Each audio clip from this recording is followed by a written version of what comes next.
Yondaime Hokage Minato Namikaze summoned the sealing platform to seal the Kyuubi in his newborn son Naruto. His wife Kushina Uzumaki, who'd kept the Kyuubi in control using her chakra chains, was looking at her husband with eyes full of pain and betrayal.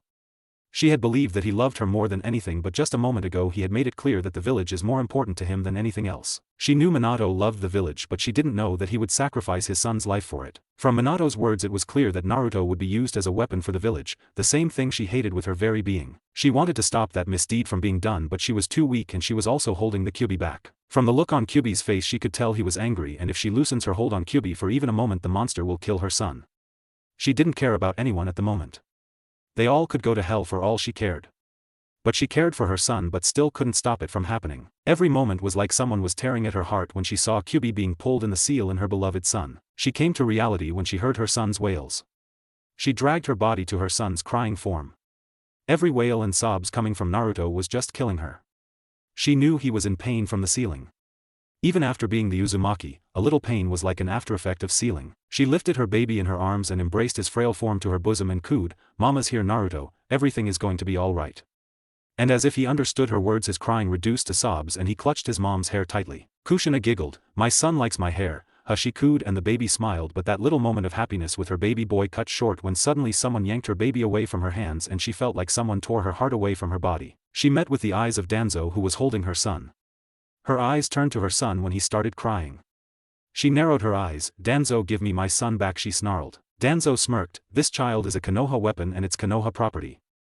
I will mold him into an amazing and strongest weapon," he said. Then his smirk disappeared and narrowed his eyes. "And if you dared to stop me or try to do something foolish I will kill you right now," he said, and as he turned to go a golden chain stopped his path. He stopped and turned to Kushina, amusing. "I wonder if your son will have these chains," he said, and signaled his two root umbus to kill Kushina, and they lunged at her. Hiruzen and other shinobis were still on their way to the location.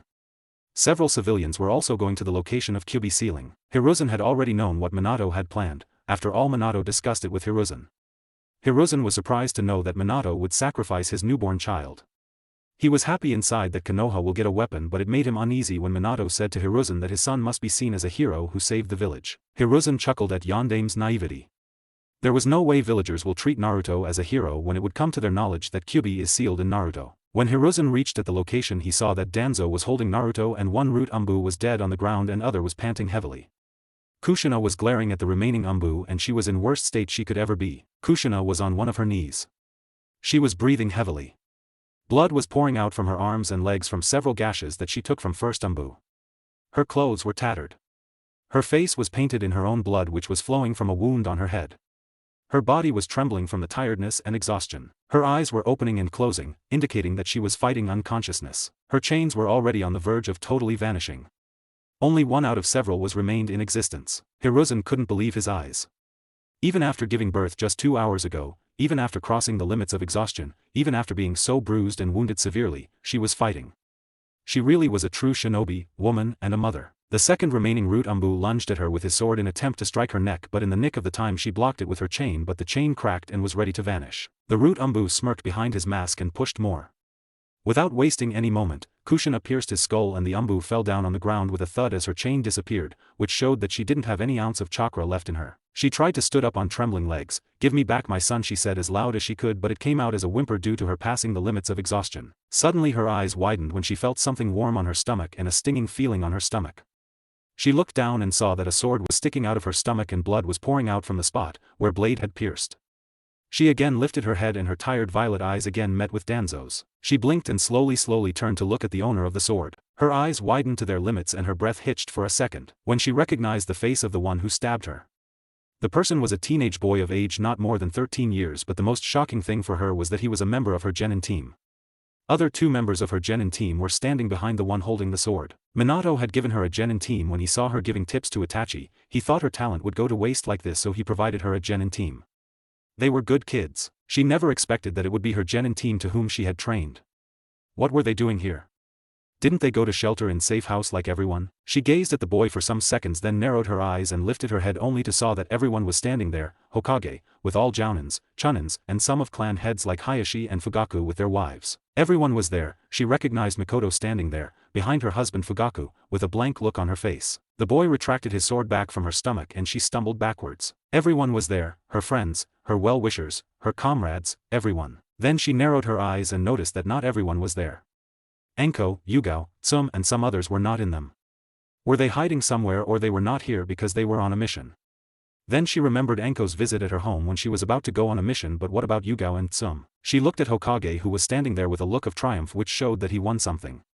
She wanted to chuckle but couldn't. She didn't even have the strength to chuckle anymore. Her instincts were always right, and that's why she was always suspicious of everyone in Konoha, but what you could do, when you had to live in those people forever, you would come to trust them eventually. Ignoring the wound in her gut, she turned towards the person who was holding her son, and because she was unable to speak, she lifted both of her hands and stretched them outward in front of her in a pleading way to give her son back to her, but a trickle of blood escaped from the corners of her dried lips when someone pierced her again in the stomach, then retracted the sword back and again stabbed her and kicked her in the back, which made her lean on one knee. Blood started to flow out of her wounds like a river. She fell down, losing all strength in her body and mind. Her breathing became slow and long strides. She gazed at the sky. It was already dawn. She thought about her life. She lived a not-so-happy life. Her clan was destroyed and it left a deep scar on her heart, but after coming to Konoha, after a certain incident, she fell in love with Minato, and then the scar started to heal slowly. She loved Minato deeply from her heart, but that same person betrayed her in the end, not only her husband but her friends and whole Konoha. She had only one regret at the moment, and that was, she couldn't do anything for her son who had just come in this cruel world, some hours ago. She couldn't talk to him, couldn't see him growing up, she couldn't shower him with her unconditional love as she had wanted from the start, even before her baby came into the world. She turned her head and looked at her baby boy. He had stopped crying and now was looking at his mother. His lower lip had stretched outward, ready to cry again. His blue eyes were calming her, but alas, she will never be able to gaze in those eyes again. Then suddenly the distance started to grow between her son and her. The smile which she was showing to her son vanished and her mind went in frenzy. No, no, don't take him away from me. She wanted to yell it, but words didn't come out. Tears had already started to pour from her eyes. No, give me back my son, give me back my son, you filthy human, give me back my son, ba thump, ba thump, ba thump. She could hear her own heartbeat pounding in her ears. Suddenly Kushina's breath hitched and her body temperature started to rise. She felt like her body was melting from inside. Her irises disappeared from her eyes and soon after her pupils. Her violet eyes started to turn whitish with tints of red mixed in it. Two wide red markings formed on her cheeks, starting from under her eyes, like an arc, to her chin. Red cracks appeared on her whole body and they were shining as if lava was filled in those cracks. A black and red shockwave erupted from her and passed through all who were present there. A bone-chilling feeling of fear washed over whole village and its residents. Her hair became more like blood was flowing in the wind. She had red color as tints on her pale body. Her breast became larger and more alluring. Kushina slowly stood up. Everyone was watching her with wide eyes and sweat dripping from their pores. They were all surprised at what and how it was happening. Kushina's hands turned into blackish red scales and her nails turned into large sharp claws. A 4 inches wide and 7 or 8 foot long tail emerged from the base of her spine. The tail had black color with red marking like cracks on it. And on closer inspection, one could see that the tail had scales too. In her legs were knee-high black scaly-looking boots. A red and black aura of energy, or was it chakra, surrounded her. Her height increased to 6.5 foot. The thing that remained unchanged was her tattered and torn cloths. A piece of her white tattered blouse was hanging from her breasts and supported on her right shoulder, and her tattered pants, which was now so short that it reached to only her upper thighs. It looked like a simple cloth was wrapped around her hips. After the transformation completed, she opened her eyes. What is this, she thought, looking at her arms that had red cracks to the elbows and then scaly claws in place of her fingers. This power, this feeling, it's amazing. I feel revived and much powerful than before. My wounds are all healed, she thought, and looked at the sky. It was morning with sun above the horizon. It was pin-drop silence in the area. Everyone had wide eyes in shock and fear because Kushina was looking like a true demon now. My son, she muttered under her breath and looked towards the person holding her son. Kill that demon, Danzo shouted out in fear. Every Jounin and Chunnin lunged at her. They shot different kind of attacks towards her like fire, lightning, water, earth. Kushina stood there calmly, without doing anything, just watching the attacks soaring towards her at a normal speed. When the attacks were about 10 feet away from her, an invisible barrier erupted from the ground and blocked all attacks. She motioned her tail and sent it towards Danzo at blinding speeds and wrapped it around her son and retracted her tail back and took her son back in her arms. Danzo couldn't comprehend what was happening. His eyes became wide, seeing as how fast she took her son back from his hands, and he couldn't even blink. As Naruto came in her arms back, she felt like her heart started to beat again, which had stopped beating, literally. She felt her heart leapt up in joy. She couldn't stop her tears from her pupil-less and iris-less eyes. She showered Naruto's face with butterfly kisses which made her baby boy smile and squeal from the feeling of his mother's warm kisses. The assault of Jounins and Chunins continued in the form of different kinds of jutsus, but they were all being blocked by the invisible barrier. Danzo, enraged, rushed towards Kushina, but as he came in contact with the barrier, an electric shock ran through his body and threw him several feet back and blue sparks ran through the barrier. Seeing this, everyone started to take their steps back in fear. Hokage moved towards the barrier. He too was nervous and tints of fear had already originated in him, but he was Hokage. He wouldn't show fear in front of his peoples, but he was sweating profusely. Hiruzen lifted his hand and touched the barrier with his index finger, and as Danzo, he also felt an electric shock ran through his body and his whole body became numb. He stumbled several steps back on wobbling legs. Then Jounins and Chounins threw weapons like kunais and shurikens, and some even threw wind and fire-enhanced kunais to the barrier, but as they touched the barrier, their weapons, shurikens, kunais and swords, all burned and melted in front of their eyes like wax. "You damn whore, you showed your true colors. You monster, I will kill you and that demon son of yours and free this village," Danzo shouted in anger. Hearing him, the people present got their courage back a little and they also started to shout. Hiruzen looked to Kakashi. "Kakashi, try to use your lightning and see if it does anything," Hokage said to Kakashi in a stammering voice. He was still trembling a little from earlier electric shock. Kakashi nodded and activated his Chidori and ran towards the barrier, which was visible now in transparent blue color. Kakashi threw his Chidori to the barrier, but his eyes widened when he saw that the barrier attracted his Chidori like they were opposite sides of a magnet, and the barrier absorbed his Chidori. He stumbled backward in shock. "I think, we first need to know what this barrier is," Danzo said to Hiruzen. Hiruzen nodded. "Yeah, but how could it be this strong? Nothing is working against it, and moreover, what the hell Kushina changed into? She looks like a real demon," Hiruzen said, looking towards Kushina, who now has turned her back to all of them. So they didn't know what she was doing. Kushina was in contentment while she was breastfeeding her son. It was second amazing feeling after being a mother. She thanked God to give this opportunity to breastfeed her son second time. Suddenly she sensed someone behind her. How did they penetrate the barrier, she thought, and turned to look who it was. And when she saw a man emerging from the ground, she narrowed her eyes. "Oh, Earth user." Now, it was the time to punish them for what they did. While breastfeeding her son, several red chains, with black wisps coming out of them, emerged from her back, and before the man could even come out of the ground completely, a red chain pierced his brains and splattered the brain matters on the ground. Everyone became horrified from the sight. "Well, let me make it easy for you," Kushina said, and closed her eyes for a second, and as she opened her eyes the barrier disappeared, just like that. Kushina looked at the crowd of villagers and shinobis. "The barrier has been disappeared," she smirked, showing her large and sharp fangs. "So, come on, strike me," she said, and looked at Hokage and Danzo. "But I am warning you. If you love your life, then go back and I will not kill you, but if you don't love your life and family, then come," she said, stretching her free hand outward, and using her index finger she motioned them to attack her. For a minute everyone was silent. It was complete silence. Only the chirping of birds were interrupting the silence. Then with a cry, they all ran towards Kushina. Her smirk turned into feral, her chains became active, and she wrapped her tail around her and Naruto for security measures. She saw that her 3 genins were in front line, and seeing this she smirked like a predator. One of her chain went soaring towards the genin who was holding the sword and had stabbed her earlier. The red chain stabbed the teenage boy in the left thigh. He stopped and cried in pain. Second chain pierced his right thigh, then third chair pierced his right shoulder, and then left. Then she lifted him in the air for everyone to see what she was going to do with him. A chain came near the boy's gut and started to pierce his stomach at a slow pace. The boy cried out in agony and writhed. "How does it feel to be stabbed in the gut, huh? Are you having fun?" "No, I guess, but that's the fate you chose," Kushina said, and another chain pierced him between his lungs. Then several chains pierced him and tore his body to shreds, and his insides were thrown on the faces of his teammates. The other 2 genins became horrified and started to retreat, but before they could retreat several chains pierced them. She sighed in sadness. It was not fun to kill kids, but they called it upon themselves, and there's an old saying, when the buffaloes fight, crop suffers. After killing her 3 genin students, she saw 2 Umbu to her right and 2 Jounins and 2 Chunins in front of her, and Hokage and Danzo to her right. She pierced the thighs of the 2 Umbus and then severed their limbs and threw them at the Hokage and Danzo. 4 chains erupted from the ground and stabbed in the stomachs of Jounins and Chunins. The Konoha Jounins and Chunins weren't even able to see the chains, let alone dodge them. She took a step forward and kept shredding their heads, legs and arms of her opponents. She didn't care if it was a civilian or shinobi, both were responsible. The blood had started to pool on the ground, painting the ground red and filled with limbs everywhere. Now everyone was panicking and a stampede occurred. Kushina was dodging, blocking and attacking at the same time in all directions using her chains.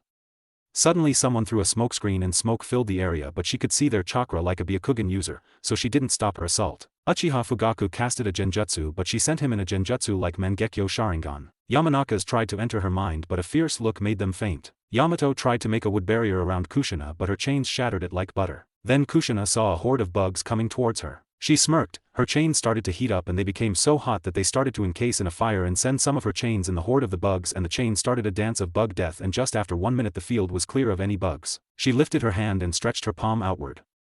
Several fire dragons came out of her palm and started to burn the whole area, the village, and soon after that a sky-high fire started to burn the village to smithereens. The fire became so fierce that it could be seen from miles away. The cries of pain and agony could be heard inside and outside of village. The greenery started to burn. People were running here and there to escape from fire. The civilians who were at the location where fight was going on had already ran away to save their lives. Hokage and Danzo were just looking at their village wide-eyed. How did it turn like this? It was so easy and perfect plan, then how did it happen? His whole village was burning down to ashes. Umbus, gather all water users and try to control the fire. Use any means to stop this fire now, Hiruzen shouted at his lungs. He turned to Kushina with rage in his eyes. You will pay for this, Kushina, Hiruzen growled and made his way towards the village, but as he moved one step several chains blocked Hiruzen and Danzo's path. Where do you think you are going? Kushina said calmly. Suddenly Kushina felt someone behind her and turned to see who it was. The person was Kakashi and a group of Jounins and Chunins. They all came at her together. It only made her more excited to sever their limbs from their bodies. She retracted her chains and attacked the group of shinobis, and in just a matter of seconds their limbs fell down on the ground, heads and legs and arms, their half-bodies which had been cut from middle. Then suddenly she felt a little stinging sensation on her. Naruto was sucking. Naruto, don't bite on it, she scolded her baby. And the baby gave a squeal in return and a large smile, like he knew what was happening and he was excited and enjoying it. Kushina turned towards Kakashi and found him disappear. Where did he go? She thought, and for a moment her eyes widened, then narrowed when Kakashi emerged from the ground and hit her from behind, but she blocked the attack with her chain at the last moment and turned to look at him. Kakashi just pissed his pants literally when he saw the look of an enraged devil on her mentor's wife. Kushi, before he could complete the sentence, several chains pierced him on several places but missed his heart, but Kushina didn't give it much attention. He would die from blood loss. She lifted him in the air. Blood was pouring from his wounds and he vomited blood. Kushina threw him to the side like a ragdoll. Then she sensed a powerful chakra at the Hokage monument and narrowed her eyes. She made a shadow clone and sent it to check. You know what you have to do. I guess it's the masked man. If you get the chance then kill him, Kushina said to her clone and nodded. The clone vanished. The masked man was watching the sight from the Hokage monument and he was sweating. It was like a calamity. It was more dangerous than Kyuubi. Whatever happened to Kushina, he was also trying to comprehend and understand but couldn't. Suddenly he felt the same presence as the location of fight, behind him, and he turned to look at the person. He started to sweat more. How long was she standing there? I couldn't even sense her presence, he thought, and he saw her twitch, but before he could activate his Kamui, she grabbed the mask and it shattered under her fingers in human pressure. Her eyes narrowed as she tried to identify the person.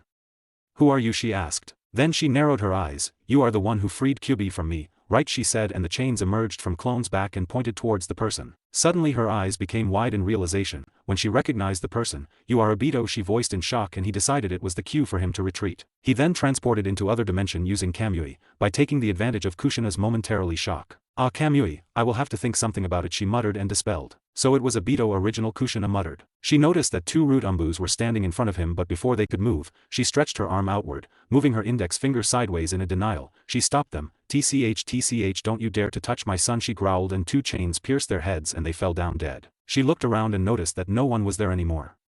She sighed, then her breath became slow and she felt her consciousness fading. She activated the barrier immediately before anything could happen. Her tail disappeared and her hairs changed back to their previous form. Her eyes turned to their violet color and she became just like she was before.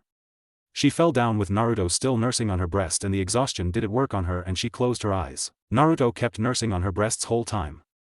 Just how much hungry a baby could be, it was only Naruto or every baby is like that. Kushina thought with closed eyes, and then she became unconscious. After 5 hours in the afternoon, the village was destroyed. Nothing remained unharmed. Hokage was watching the burning village, standing on the collapsed Hokage building's debris. Every paper and documents were burned. Nothing remained intact in the Hokage building. The howls of pain and the cries of agony were like hot melted iron in Hokage's ears. He gritted his teeth in anger. He was going to have a weapon and become the strongest village again. Their plan was perfect, then how did it come to this? Danzo came beside him with other council members. How's the rescue operations coming along? Shikaku Hiruzen asked with frustration. Shikaku looked at the demolished village. Our every shinobi is working their sweats out to rescue as many people as we can. We also trying to blow out the fire, Shikaku said, then looked at Hiruzen. Shikaku, Tsum and Chuza were the only clan heads who were absent when the fight between Kushina and everyone was going on. What happened which made Kushina-san do this? Shikaku said, narrowing his eyes. I also would like to know that. What did you geezers do to make my cheerful friend do all this? Tsum said, somewhat growling. She was busy with civilians to escape them to the safe house, but when she caught the wind of what happened, leaving everything, she rushed to the location. Shikaku and Akimichi were also there. And the sight and the stench of blood and guts that was everywhere, just made them vomit. There were limbs and bodies everywhere around Kushina. They tried to go to her but the barrier stopped them. Their eyes widened when they saw Kushina. She was covered totally in blood and in the tattered cloths, and her child was sleeping atop her breasts. She had her arms wrapped around him protectively from any harm. Tsum couldn't stop her tears after seeing the sight. Nara and Akimichi were on good terms with Kushina. At the time they had only one thought in their mind: why and what made you do that, Kushina? They knew she will never kill any innocent. It must have been something terrible that she couldn't take. So what happened? Chuza asked. Danzo, Hiruzen, Koharu, Hamura and some noble civilian members looked at each other. Hiruzen then sighed. We wanted her son Naruto to be a loyal weapon of Konoha after Minato sealed Kyuubi in him, Hiruzen said, and Tsum, Shikaku and Chuza widened their eyes. After pondering a little they understood why Minato did that. Then Tsum asked. She looked like she was going to cry when she heard that Kyuubi was sealed in Naruto.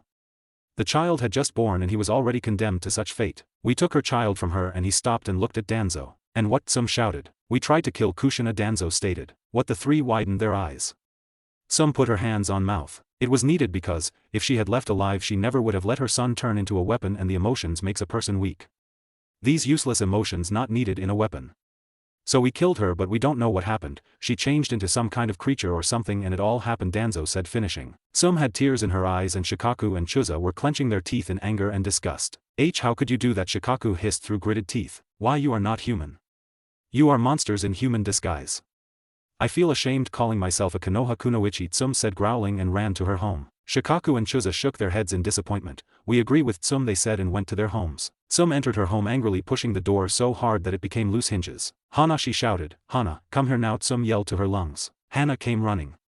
She froze when she saw the furious look on her mother's face. Yes mom, she said meekly. Hana, go to Kushina's location now and wait there, and when she wakes up, bring her here.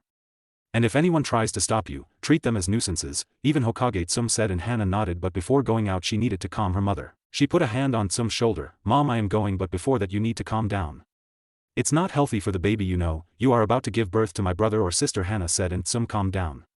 Tsum's husband had died 7 months ago, 1 month after Tsum had conceived the child. Hana then immediately rushed out to Kushina's location. When Hana reached there, her mind went into dizziness from the rotten smell and she almost fainted from it, but she composed herself and looked at Kushina. Her mom had warned her that there's a barrier around Kushina, so she will have to wait for her to wake up. It was hard for her to stay there, so she made a little distance between them and decided to keep an eye from afar. What are your plans now? Danzo asked to Hiruzen, who smirked evilly. If Kushina doesn't transform again, then I am sure we would be able to incapacitate her. Then separating her from her son would be effortless, and then she herself might be useful for us, Hiruzen said, and Danzo and everyone nodded and went to their own devices. It had been 4 hours and there was no sign of Kushina waking up. Naruto had also woken up and now he was crying from was night, so Hana had made a small fire near Kushina's location.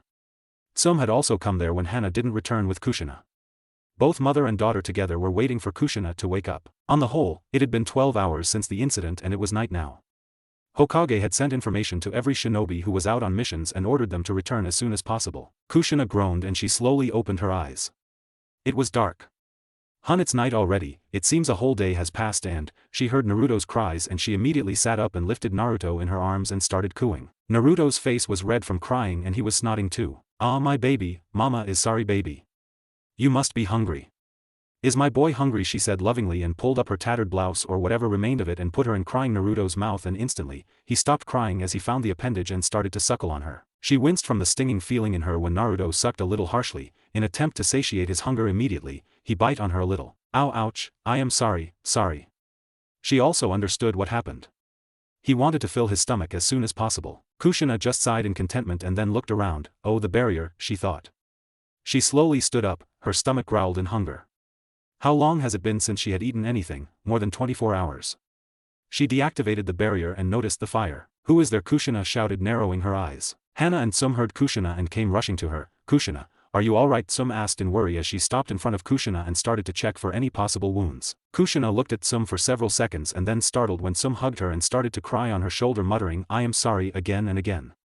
Kushina sighed and put her free hand on Tsum's shoulder to calm her down. After Tsum calmed down, they looked at each other. Kushina, if I had known about it I wouldn't have let it happen, Tsum said in a cracking voice. Kushina scoffed, hearing Tsum, you couldn't have done anything because whole village was against me and you couldn't have fought to whole village. Could you face it, Tsum? No one could have done anything, Kushina said and looked at Naruto, who was desperately busy in filling his stomach. Tsum couldn't say anything after hearing her. Kushina was right. she couldn't have done anything except making the whole village an enemy of her and her clan. She looked down in distress but looked up when Kushina put a hand on her shoulder.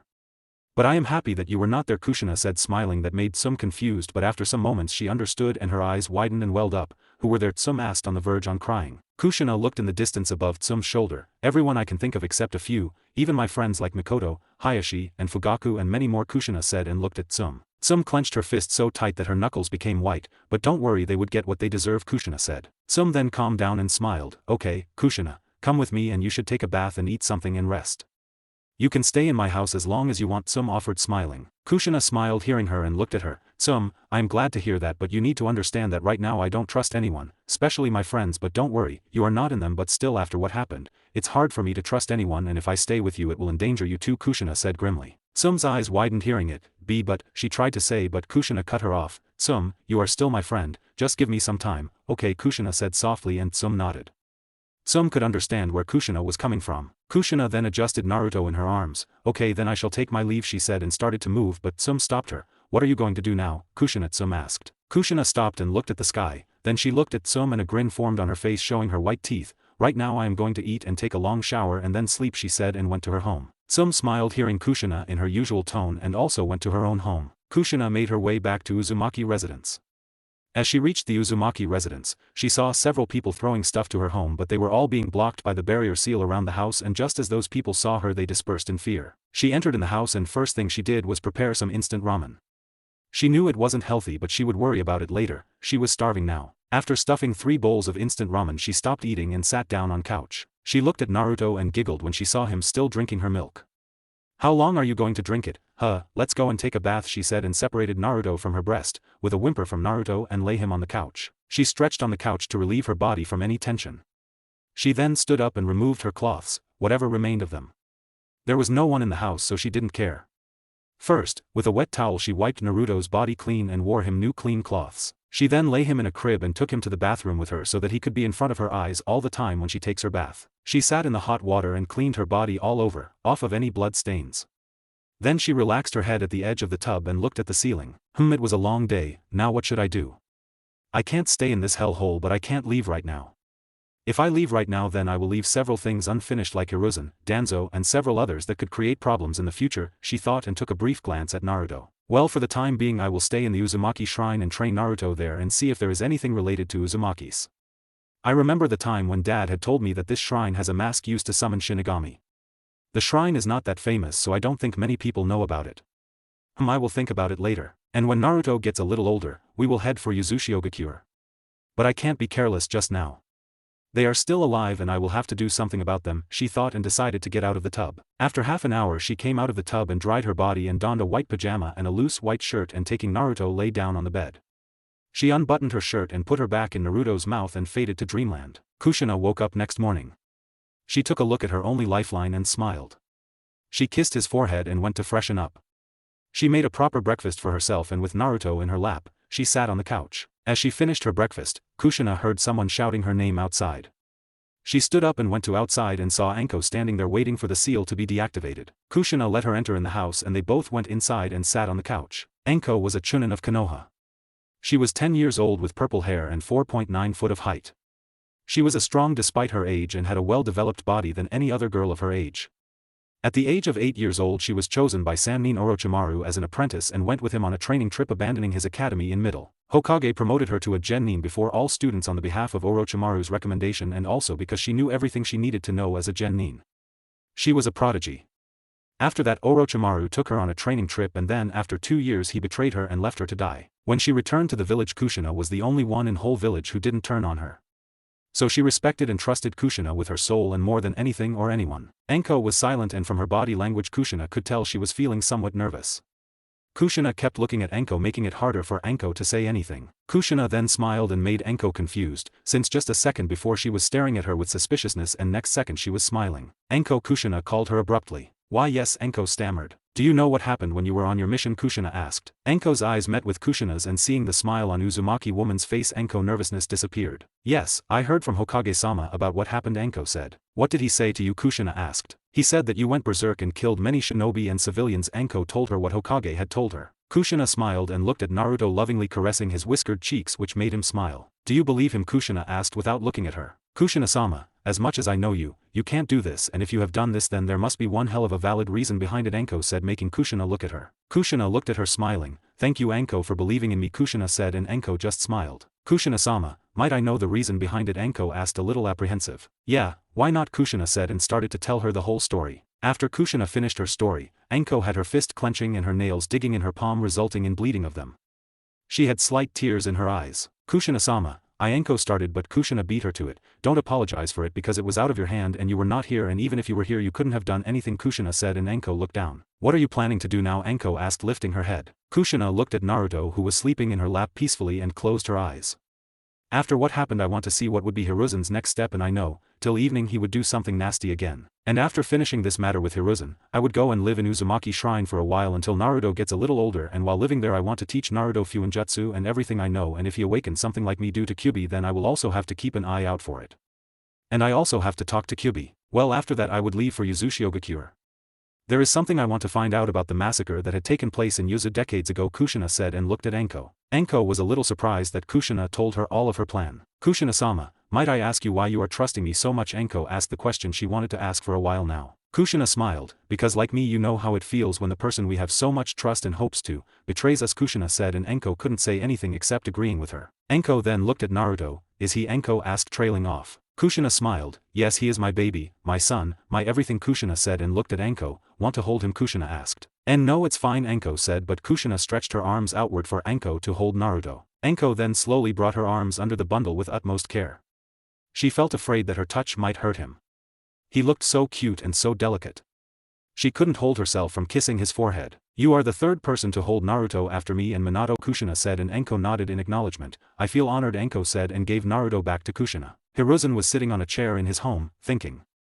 He needed to kill Kushina as soon as possible, and if he fails to kill her then at least he would make her useful for Konoha by incapacitating her, and he was ready to do anything for it. He called an Anbu. Send for Jiraiya to return as soon as possible, Hiruzen said, and the Anbu shined. Let's see what Jiraiya is capable of, and if he alone isn't enough then Danzo and me would help Jiraiya in killing Kushina, he thought and smirked. He is a Fuinjutsu master, if he becomes able to seal her memories or seal her powers then we will involve her in CRA, he smirked evilly. At Uzumaki residence, it was afternoon time and Kushina was still not recovered her natural strength from blood loss and childbirth, so she was feeling weak, but she was still strong enough to take Danzo head on. Kushina was sleeping on her bed while Naruto was nursing or her breasts. She was surprised to see that Naruto needed to drink her milk at least 15 hours in 24, so she also needed to eat more and healthy food if she wanted to keep generating milk in her breasts for her baby. Anko was sitting beside the bed on a chair reading a book. Kushina had complied with Anko's request to live with her in Uzumaki residence for a little while. 1 week later, Jiraiya arrived in Konoha. He went straight to his sensei. Ah, Jiraiya, I was waiting for you, Hiruzen said and offered Jiraiya a seat. Sensei, is it true that Minato died and Naruto is the new Jinchuriki of Kyuubi? Jiraiya asked as he sat down on the seat across Hiruzen, and when Hiruzen nodded his world fell apart. Minato was like a son to him and he died, and his son Naruto was the new Jinchuriki of Kyuubi. What happened to Kushina? She was like a daughter-in-law to him. Sensei, what happened to Kushina? Is she alive? Jiraiya asked, hoping it to be true. Hiruzen's eyes narrowed when he heard the softness in Jiraiya's voice while mentioning Kushina. Jiraiya, Kushina is alive, but Hiruzen said and trailed off. But what, Sensei? Jiraiya asked, getting impatient. Well, after Minato died, we don't know what happened. She went berserk and turned into a beast and killed many shinobis and civilians alike and destroyed Konoha more than Kyuubi, Hiruzen said, making Jiraiya's eyes widen. Kushina killed so many people.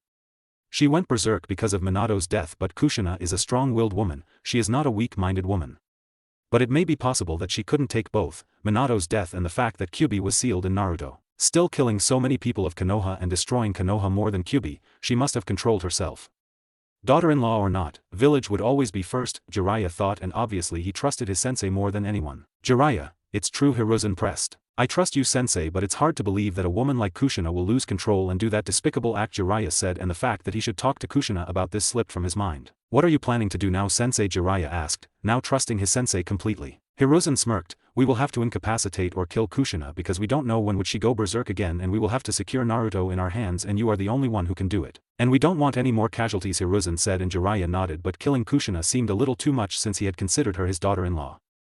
Incapacitating her would be good idea. Alright, Sensei, we would incapacitate her, Jiraiya said, and they started to make plans. In Uchiha household, Mikoto Uchiha hadn't stopped crying since the incident with Kushina.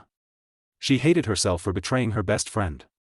Fugaku had said to her that their son Sasuke might be in danger if she didn't do what was asked to her.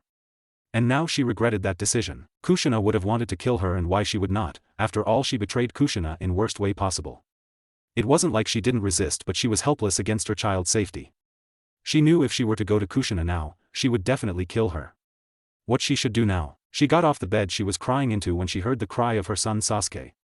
Sasuke, for whom she betrayed her best friend. She lifted Sasuke from the crib and hugged him to her bosom and cooed. Itachi had been sent on a long Umbu mission by Hokage. If he had been here, she wouldn't have gone through this and betrayed her friend, because he always supported and helped her in any way possible. Mikoto felt suffocation in the room, in that building, so she decided to go out for a walk. She decided that she would go to Kushina with Itachi when he returns and beg for forgiveness. It was evening. Kushina with Naruto in her arms and Anko were sitting in the living room sipping tea and munching on some chips. Kushina looked at Anko. Anko, you will have to go and live in your apartment, Kushina said while caressing Naruto's hairs. What, why, did I do something to offend you? Anko asked in panic. Kushina smiled. No Anko, you never did anything to offend me. If you live with me, your life might be in danger. I know how everyone treats you, but we will have to do it. Hokage doesn't know that you are with me, so you will be safe there, and it's not like you can't come here. You can come here anytime you want, Kushina said, and Anko's eyes welled up. She stood up and hugged Kushina, and Kushina returned the hug. Okay, Anko said, and went to gather her belongings. When Anko went to her apartment, Kushina sat on her bed with Naruto sleeping beside her. She looked at the ceiling. So Jiraiya has come. What is the possibility that he would betray me? 100% she thought, and then a demonic smirk formed on her beautiful and angelic face. After her transformation, she had become more beautiful and her facial features became more attractive and luscious, her red lips became more delicious. Her body had become more voluptuous and her breast, even though her breasts were producing milk for her baby, they were firmer and gravity didn't have any effect on her boobs and they became larger than D-cups. Her skin had a lush glow in it. Overall, any man would ruin their underwear, just from a look of her. Well, from where should I start, from Hiruzen or that asshole Obito, she muttered, then her eyes turned to Naruto's sleeping form. Well, I guess I should start from Hiruzen and Danzo. I can't be careless even for a minute. I need to stay alert at every moment, she thought. She sighed. She can't stay alert for potential dangers if Naruto take her full attention. It's impossible for me to relax in this disgusting village, she said to herself, and then an idea came to her. She would make a special blood clone with several modifications of her own, and that clone would do everything for her, which could have only be done by separating Naruto from herself, and that clone would take care of the danger alert issues and tell her if something is wrong. And then without worry she would train Naruto in everything that she could. She couldn't stop herself from smiling widely and lovingly at her son. She kissed his forehead and faded off into a sleep with her baby boy in her arms. Next day, Kushina made a blood clone with several modifications just as she wanted. This blood clone was made using 5 elements which were the main constituents of every living being's body. She had put several seals on her clone. One to transfer information from her clone to herself every day, second seal was like a on and off switch and only she knew where it was. Using these features Kushina could make her sleep and work whenever she wanted. The clone would not dispel even if it gets severely wounded. It would die like a normal human.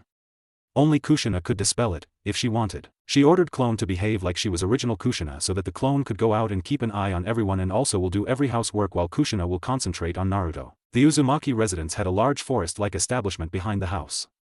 It was separated from the house with a large glass wall. The forest had 10-foot-high fencing around it separating it from remaining land. The Uzumaki forest had an onsen and a pool for swimming and other purposes. Kushina looked at the scene inside. She will have to leave this amazing place. Why don't I teleport it to Uzumaki Shrine, she thought and smirked. Now she only has to wait till evening. If Hiruzen made any move then she would kill him, and if not, then tomorrow she would kill him herself. Suddenly she sensed Jiraiya's chakra nearby and after 1 minute her doorbell rung. She looked at her clone. I am going to the bedroom. It will be your first testing. The things you need to remember are, don't trust anyone and be careful of Jiraiya. He might have betrayed us already, Kushina instructed to her clone and went upstairs to the bedroom. The clone Kushina went to open the door. Clone opened the door and saw that Jiraiya was standing there with flowers in his hands with a stupid grin on his face. He made a gesture to hug Kushina but she stopped him with her palm touching his chest. You have come after a long time, Kushina asked without any emotions on her face. Well, I was busy with my research. Anyway, are you going to invite me inside or will keep me standing here, Jiraiya said trying to take a look inside. Kushina then ushered him inside and to the couch. Jiraiya's features then became somber. So, Minato, he trailed off. Yeah, he died, Kushina said looking to the side. Though he knew how it happened from Hiruzen but he thought of asking Kushina. How did Minato died? Jiraiya asked and inspected Kushina's body language closely. Kushina sighed sadly. He summoned Shinigami and sealed the Kyuubi in Naruto and, she trailed off faking like she couldn't say it. She was smirking inside seeing Jiraiya's shocked face. She knew what he was doing. Jiraiya was confused. Originally he had thought that Kushina would at least become angry when he mentions Minato's death. But she was calm and taking it well. Then it clicked in his mind, she was mentally sick. He felt an ounce of sadness, but his mind became clear when the question of Konoha's safety invaded his mind and his will hardened to do what was necessary. I wanted to see him with his son growing up, Jiraiya said, looking down. Kushina sighed again but didn't say anything. Jiraiya looked at Kushina. He needed to send Kushina somewhere if he wanted to put some spying and chakra restriction seals there. Where's Naruto? I want to see my godson, Jiraiya said, smiling sadly. Yeah, it might work. Kushina would go to bring Naruto and that would give me a chance, he thought. Kushina mirrored Jiraiya's sad smile and nodded, but instead of going herself, Kushina's under-testing clone made another clone and sent the clone to fetch Naruto. Jiraiya cursed Kushina inwardly. His little plan failed. The clone entered in the bedroom and told original Kushina everything. Kushina nodded. Okay, I will go in place of you. Jiraiya would never be able to sense that there are other Kushinas too in this home because this room is filled with several suppressing and chakra-resistant seals against any outer element, be it a human or their senses, Kushina said to her clone, and lifting Naruto in her arms went downstairs. Jiraiya stood up as he saw the baby in Kushina's hands. Kushina adjusted Naruto in her arms in a way that Jiraiya could look at Naruto's full features. Jiraiya's eyes glistened when he saw Naruto's sleeping form. He moved towards Kushina to hold Naruto, but as he stretched his arms towards Naruto, Kushina turned to the side. I am sorry, Jiraiya-sensei, but I had just made Naruto sleep, so I don't want him to wake up, Kushina said, turning towards Jiraiya again. Jiraiya's eyes widened. He could clearly see that Kushina didn't want him to hold Naruto. Did she realize about what he was planning? He stood straight, his posture changed, and seeing this Kushina's senses became alarmed. Then the clone Kushina interjected. You, take Naruto back to the room, she said, and original Kushina nodded and started to move, but suddenly, Kushina's senses started to feel several chakra signatures outside of the house. She knew they won't be able to enter the house because of the barrier, but Jiraiya was in front of her and he was a prodigy in Fuinjutsu. Kushina guessed that if they succeeded in breaking the barrier, then it would be because of Jiraiya. Either he had done something or he had some plan to make the oncoming intruder's entry easy. Suddenly it clicked in her mind, widening her eyes. Shit, she cursed inwardly. Minato and Kushina had made the barrier together, and though Kushina was a master and she had said to Minato not to take advice from anyone, but still Minato went and asked Jiraiya, and that advice in the past could have worked as a loophole in the barrier arrays. She immediately shunned Shine to the bedroom and put several seals in a matter of seconds to stop any infiltration in the room. She changed her cloths and wore her ninja dress and filled her pockets with necessary weapons. She also took several trilong kunais that she could use in Hiraishin. She wrapped Naruto in a large cloth and tied him to her bosom in a way that it would not affect her fighting, and if Naruto felt hungry, it would be easy to feed him. She made a hand seal and teleported. Downstairs the clone Kushina was looking at Jiraiya. Jiraiya, she trailed off. Jiraiya looked at Kushina. Kushina, if you cooperate, I promise you that you will be safe, and I will ask Sensei to alter your punishment and hand Naruto over to us, Jiraiya said, and narrowed his eyes when Kushina started to chuckle. Why are you chuckling? Jiraiya asked, confused. Jiraiya, did you really think I would surrender, and why should I surrender? It's this Konoha that's at fault here, and I will not tolerate anyone who tries to separate Naruto from me, Kushina said, and pulled out a kunai from now here. Do you think you can take all of us, me, Sensei, Hayashi and Fugaku? Kushina sighed. Well, I can try, and it's not like they can break the barrier, she said, and waited for the answer. Jiraiya smirked. Well, you are in a big surprise if you think that they can't cross the barrier. You don't know, but Minato took advice from me in almost everything. I just hope that he will come to me for advice about what to do for your first night as husband and wife. Well, anyway, only you and I are here, Jiraiya said, and pulled a kunai. Well, let's start then. What are we waiting for? Clone Kushina said, and took the stance. And next moment the front wall of Uzumaki residence exploded and revealed three figures as Hiruzen, Hayashi, and Fugaku. Kushina noticed that they were in their battle suit. Kushina glared at the three new arrivals with fire in her eyes.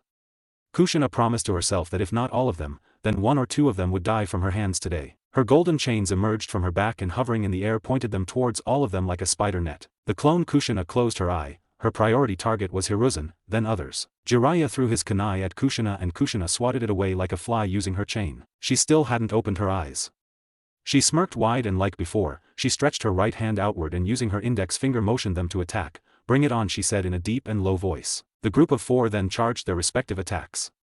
Hiruzen summoned Enma and the monkey transformed into a staff. Fugaku activated his Sharingan and started to prepare his most powerful Genjutsu. Hayashi also activated his Byakugan. Jiraiya activated his Sage mode, but as he tried to move, his body paralyzed, his chakra flow in his body stopped, but not enough to let him die. He fell down on the floor. Hiruzen looked at Jiraiya with wide eyes, and then looked at Kushina with fury. "What the hell did you do to him, you bitch?" Hiruzen shouted. Kushina heard the insult but didn't say anything, and next moment Hiruzen blocked an adamantine golden chain in the nick of time and saved his head from piercing. Hayashi rushed towards Kushina and Kushina sent 4 chains towards him and engaged him in a fierce taijutsu battle with his chains, and those were chains so most of his techniques didn't work and it was impossible for him to break the thick chains. Though if he used his most powerful attack then he might be able to destroy her chains, but only if she gave him time to do so. He continued to struggle against the chains. Hiruzen saw Hayashi and nodded to himself. Fugaku was still busy in preparing. Hiruzen then made a hand seal and shot several flame bullets at Kushina, but she blocked all the flame bullets. Hiruzen then rushed towards Kushina with his staff, and when he reached close to Kushina he jumped and brought his staff from up to down on her head, but Kushina blocked his staff with her chain and punched Hiruzen in the face, which sent him flying back, but when Hiruzen was in the air Kushina wrapped her chain in his ankle and with force smashed his body in the ground, shattering the floor. Hiruzen coughed blood. Kushina then lifted Hiruzen and swung him in the air, and with his body she hit Hayashi, who was still idiotically struggling with several of her chains. Hayashi and Hiruzen both went hurtling into a wall, and the force of impact made a crater in the wall and cracked the whole wall. "Come on, Hiruzen, is this your best shot and you call yourself Hokage? It would be better if I take your position," Kushina said to Hiruzen, who was lying on the ground under Hayashi. Both of them were bleeding from their head. Kushina then looked towards Fugaku. Using one of her chains she hit him on the side of his head and sent him spinning in the ground. Then she noticed Hiruzen and Hayashi stood up. They both looked to each other and nodded, and both rushed toward Kushina with blinding speeds 10 times more than before, and they caught Kushina off guard. Hiruzen's staff hit Kushina flat in the stomach and sent her several feet in the air. While in the air Hayashi was waiting for her, and he hit Kushina's clone with his gentle fist and sent her downward in the ground, shattering the tiles and making a large crater in Uzumaki Residence's living room's floor. Then Hiruzen shouted, "Fire release, fire dragon head." Both of his hands stretched outwards and a large dragon head shot out from his palms and went soaring in the crater Kushina was in and exploded in the crater, making the living room fill with the fire, heat and smoke. As the fire was about to dissipate, Fugaku shouted, "Fire release, great fireball jutsu," and threw it in the crater, making the dissipating fire explode again in a fierce explosion. Hiruzen, Hayashi and Fugaku waited for the fire to dissipate again, but before the fire could dissipate again, 3 red chains, lava dripping from them, shot from the fire and pierced Fugaku's leg, Hayashi's shoulder, and Hiruzen, at the last moment, was able to dodge it, but still the chain left a large gash on his arm. A Kushina wrapped in chains came out of the fire. Her cloths had burned and chains were the only part that turned into the part of her other transformation. A dangerous look on her face, and her violet eyes were shining, making them more demonic. Hiruzen then made a hand sign and a swamp appeared where Kushina was standing, and Kushina started to sink in the ground. Hiruzen then made another hand sign and the swamp froze, making Kushina immobile. Hiruzen ran forward with his highest speed in attempt to take advantage of her condition and catch her off guard again. Hiruzen disappeared and appeared in front of Kushina and swung his staff to break Kushina's legs, but as the staff was about to connect her legs, a chain blocked the path of the staff, stopping its velocity. Kushina used her lava-dripping chains to broke the frozen swamp, and using her chains as a support came out of the ground and landed on solid ground, but as she landed, she found herself face to face with Hayashi, who then hit her with gentle fist and blocked her chakra pathway system, but not enough to kill her. Then Hayashi used his 8 trigrams vacuum palm and sent Kushina's clone in the wall, but the attack had so much force that the wall couldn't stop her trajectory and shattered, and Kushina went through several walls before stopping to a halt. Kushina was outside now. Her chains had disappeared and she lay there motionless, all bloodied and battered. After some moments she opened her eyes and saw that her 3 opponents were standing, towering over her, but as she tried to stood up Fugaku put his foot her chest, forcing her down. Then next moment Fugaku's face was inches away from Kushina's, and Kushina's clone's eyes widened when she saw the red eyes of Fugaku, showing that his Mangekyo Sharingan was activated. His eyes looked intensely in hers and captured her in a painful genjutsu. "Humph, not so strong now, hun, where did your strength go now, you whore? Now stay in my genjutsu and see your son dying again and again," Fugaku said, and put more force on his foot, and for a second he noticed how large her breasts were, but next second he shook the thought. He turned to Hokage and Hayashi, who were still panting. "Now, fight is over, Hokage-sama," Fugaku said, and looked at Kushina again. There was a time when Fugaku lusted over Kushina, but she loved Minato. He had thought that she was a lone Uzumaki, he had sometimes insinuated his feelings, but she, being the blockhead she was, always beat him and he ended in hospital. Now was a chance for him. He looked at Hokage. "Hokage-sama, you can have her son, but I am the one who defeated her, so I would keep her for a while, and when I am done, you can do whatever you want with her," Fugaku said, and Hiruzen nodded. Fugaku then laughed insanely, but they didn't realize the impending doom coming towards them with a sonic speed. In the genjutsu, Kushina had tears pouring out of her like a river, and she had a horror-struck look on her face, and she didn't have any shred of cloths on her. In front of her was her son Naruto on the ground, and near him were Hiruzen, Fugaku, Hayashi. They all were stabbing and kicking Naruto, continuously, with insane and crazy smirks on their faces and laughing sickly. Kushina's clone thrashed against the chains she was bounded to.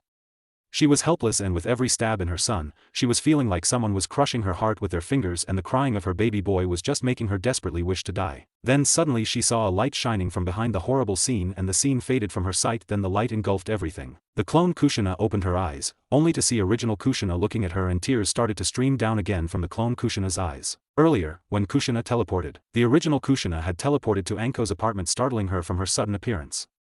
Anko would have said something funny, but when she saw the serious face of Kushina, she also became serious. "What happened, Kushina-sama?" Anko asked with worry etching in her voice. Kushina put a hand on Anko's shoulder. "Anko, Hiruzen with Fugaku, Hayashi, and Jiraiya has attacked the Uzumaki residence, and my clone is fighting with them right now," Kushina said, and Anko's eyes widened. Then let's go and fight them," Anko said with a little something akin to fear. After all, they were against Hokage, a Sannin, and two powerful clan leaders. Kushina looked at Anko. "I want you to think one more time before taking this step, because it will change your life upside down. Your life would be in danger at every moment, so think before making any haste," Kushina said to Anko. She didn't want Anko to regret later because of any hastily made decisions. Anko closed her eyes, then opened. "Kushina-sama, the moment when everyone scorned me but you, I decided at that moment that I would die for you if you asked me to, because you gave me the light in the darkness," Anko said with her heart. Kushina smiled and closing her eyes shook her head. "Okay, I want you to take Naruto to Uzumaki Shrine near the village and stay there," Anko her off, "but I don't know the way. I never went there or in that direction," Anko said and looked down ashamedly. Kushina sighed. "Okay, come with me," Kushina said and grabbed Anko's hand, and before Anko could say anything, Kushina teleported them outside the village. Then Kushina and Anko ran towards the shrine. There was no teleport seal near the shrine, so they had to run. Kushina took a look at Naruto, and she shook her head again. Naruto was nursing on her breasts whole time. They reached to Uzumaki Shrine in 10 minutes. The shrine was simple, just like any other typical shrine. It had a gate with an Uzumaki symbol inscribed at the top. But it was on the verge of collapsing. Kushina and Anko entered in the shrine. Kushina didn't stop for anything, she went straight for the deepest room in the shrine, and when she reached there, she entered in the room. The room was normal, a simple and small bed, a table and a chair with a bookcase near the table. Kushina looked at Anko. "Stay here with Naruto until I return, and if someone comes, then kill them and protect Naruto at any cost," Kushina said, and Anko nodded, but Kushina kept staring in Anko's eyes, making her uncomfortable. "Anko, I am handing you my one and only life in your hands. Don't lose it," Kushina said, and Anko nodded with determination. "I will die before let anything happen to Naruto," Anko said, and Kushina shook her head. "Idiot, don't die." "Okay," Kushina said, and Anko's eyes widened, and because of sheer emotion she couldn't say anything, just nodded furiously. Kushina unfastened the piece of cloths which was holding Naruto to her bosom. Then she looked at Naruto, suckling his breast milk. She smiled and slowly separated him from her breast and covered it.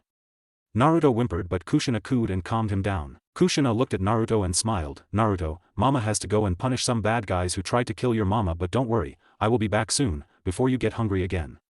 You will be with your big sis Anko." "Okay, so be a good boy," Kushina said to Naruto, and the baby Naruto just smiled and motioned his hands in the air. Kushina smiled warmly and kissed his forehead and both cheeks. For a second she thought to take Naruto with her, but reluctantly she stretched her arms outward and handed Naruto to Anko. Anko then nodded to Kushina and Kushina to Anko. "Don't go out of this room, okay? I will put some seals in this room so no one would be able to sense your chakras. This would be my final fight with Konoha probably. I have bring Naruto here because there's a risk that Hiruzen Zumbus may attack my baby while I fight those four," Kushina said to Anko, who nodded. Kushina then turned and left. She teleported to a mark in front of the Uzumaki residence.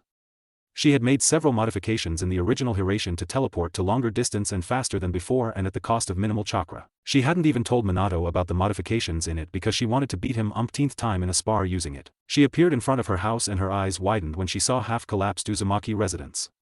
She gritted her teeth in unbridled rage and her eyes turned whitish with red tints in it. She wanted to teleport that house to Uzumaki Shrine and live in it with her son. She ran towards the location, with a speed more than speed of light, tearing the wind and making vacuum behind her and leaving air ripples in the air. Kushina's blood boiled when she saw the sight of Fugaku's foot on her clone's breasts. She closed the distance in moments and without stopping gave a ferocious punch to Fugaku's face, shattering his jaw immediately and sent him soaring through many houses and their walls, trolleys, shops, and then half-built Hokage Tower, collapsing it again, and struck the Hokage monument wall and made a large crater in the wall. He got hit in the wall so fast and with such a force that it cracked the third's face and fell down on the ground. Fugaku went into unconscious mode immediately. His whole body was broken. His legs, his arms, his stomach, his ribs, his lungs, his head, his jaw was hanging down. His whole body was bleeding profusely, but he was still alive and unconscious. Kushina looked at her clone and immediately lifted her head in her lap. She narrowed her eyes. "She is in a genjutsu," Kushina deduced, and immediately break the genjutsu. Clone Kushina opened her eyes gradually, and when she saw original Kushina her eyes welled up. Kushina shook her head and placed her hand on her clone's forehead where she had drawn the information transfer seal, and all that happened came to Kushina, and when she saw the scene of genjutsu, a tear trickled down her cheeks. Kushina wiped the lone tear and looked at her clone. I should have known that your body would be weak after so many modifications in you to make you just like a human, but you did great, Kushina said to her clone and smiled. The clone also smiled also. So how did my testing go, boss? Did I pass, clone? Kushina asked to original, who smiled. You passed with good grades, Kushina said, and clone nodded. Well, I will have to dispel you now, Kushina said, closing her eyes. Clone. Kushina sighed. She had taken severe damage and it would be a waste of time to treat her like a injured human. Kushina would just make another clone. I can understand, clone said, closing her eyes. But before I dispel you, I would like you to see what I would do now, because like me you were also Naruto's mother even for a short time, Kushina said, and clone nodded. Kushina stood up and turned towards Hiruzen and Hayashi. The civilians who were cheering after they saw clone Kushina down under Uchiha's foot were now in a panic and started to disperse. The demonic look on Kushina's face sent chill to their bodies and they started to tremble. Her pupil-less and iris-less eyes looked in Hiruzen's, penetrating his soul. The red markings started to form on her cheeks and her hairs became longer and bloodier. Hiruzen and Hayashi were trembling, but inside they were trying to calm down. It never came to their mind and they never felt that they were fighting a clone. She was like a complete human. Suddenly another presence appeared there as Danzo, and as he looked at Kushina he also became serious. Danzo's presence gave Hiruzen and Hayashi the morale support and they calmed down. Kushina was emitting a black and red aura which accentuated her features as a demoness. Now everyone was there, every clan heads, civilians, shinobis and Mikoto with Sasuke. Red-hot chains emerged from her back and pointed towards Danzo, Hiruzen and Hayashi. Then an idea came to her. She wanted them to kill with her hands, so she retracted her chains and made 2 clones and said to handle Danzo and Hayashi. The clones turned towards Hayashi and Danzo and several chains emerged from their backs and went soaring to them and engaged them in a fierce taijutsu battle. The speed of chains was so much that Hayashi and Danzo started to have problems and went on defensive. Kushina nodded before turning towards Hiruzen, whose eyes were wide because he understood what was about to happen, a one-on-one battle between Hiruzen and Kushina. Kushina rushed towards Hiruzen without giving him any chance, and the speed she rushed towards Hiruzen was a sonic speed which was out of reach of any human to perceive. She punched him in the stomach and sent him hurtling back into a wall, but the wall couldn't take the force of the pressure of the hit and shattered, and Hiruzen continued his trajectory. Suddenly Kushina was above him and brought her leg downward and hit Hiruzen in the chest and sent him in the ground, making a large crater. Kushina didn't wait for him to come out, for water orbs appeared in front of her and shot 4 concentrated water stream at jet speed in the crater, making it more deep, and the 4 jet streams of water hit Hiruzen's legs and hands, making holes in them. He cried out in pain. She didn't wait and a fire orb appeared in front of her and a stream of fire shot in the crater, exploding it. After the dust cleared, Hiruzen was barely conscious. She came down in the crater, which was 5 feet deep and several meters of radius. She fell directly on Hiruzen's stomach and making him cough more blood. She then stood up and took a look at Hiruzen. He was bleeding from every part of his body. He couldn't even ask for help from Hayashi and Danzo because his windpipe was destroyed. Kushina lifted him by his neck. So how it is feeling, huh? You just showed your power to my clone. Now what happened? Show me your power, show me, damn it, Kushina shouted in anger and smashed his body in the wall. Suddenly Kushina felt several chakra signatures behind her. She turned and saw that they were Hokage's personal umbu. She smirked. Do you guys want something, she said, and they all rushed towards her, but as they took one step, every one of umbu had a red lava dripping chain in their heart or head. They all fell down dead. Kushina sighed. Just a waste of time, she said, and turned to Hiruzen. A chain came out of her back and went near Hiruzen. Well, go to hell, Hiruzen, Kushina said, and pierced his chest. She lifted his pierced body by the same chain and walked to the location everyone was and threw his body on the ground. Hokage is dead, Kushina announced, and enjoyed the look on everyone's face. Tsum, Shikaku, and Chuza had their eyes widen. Civilians started to back away in fear and ran to their houses.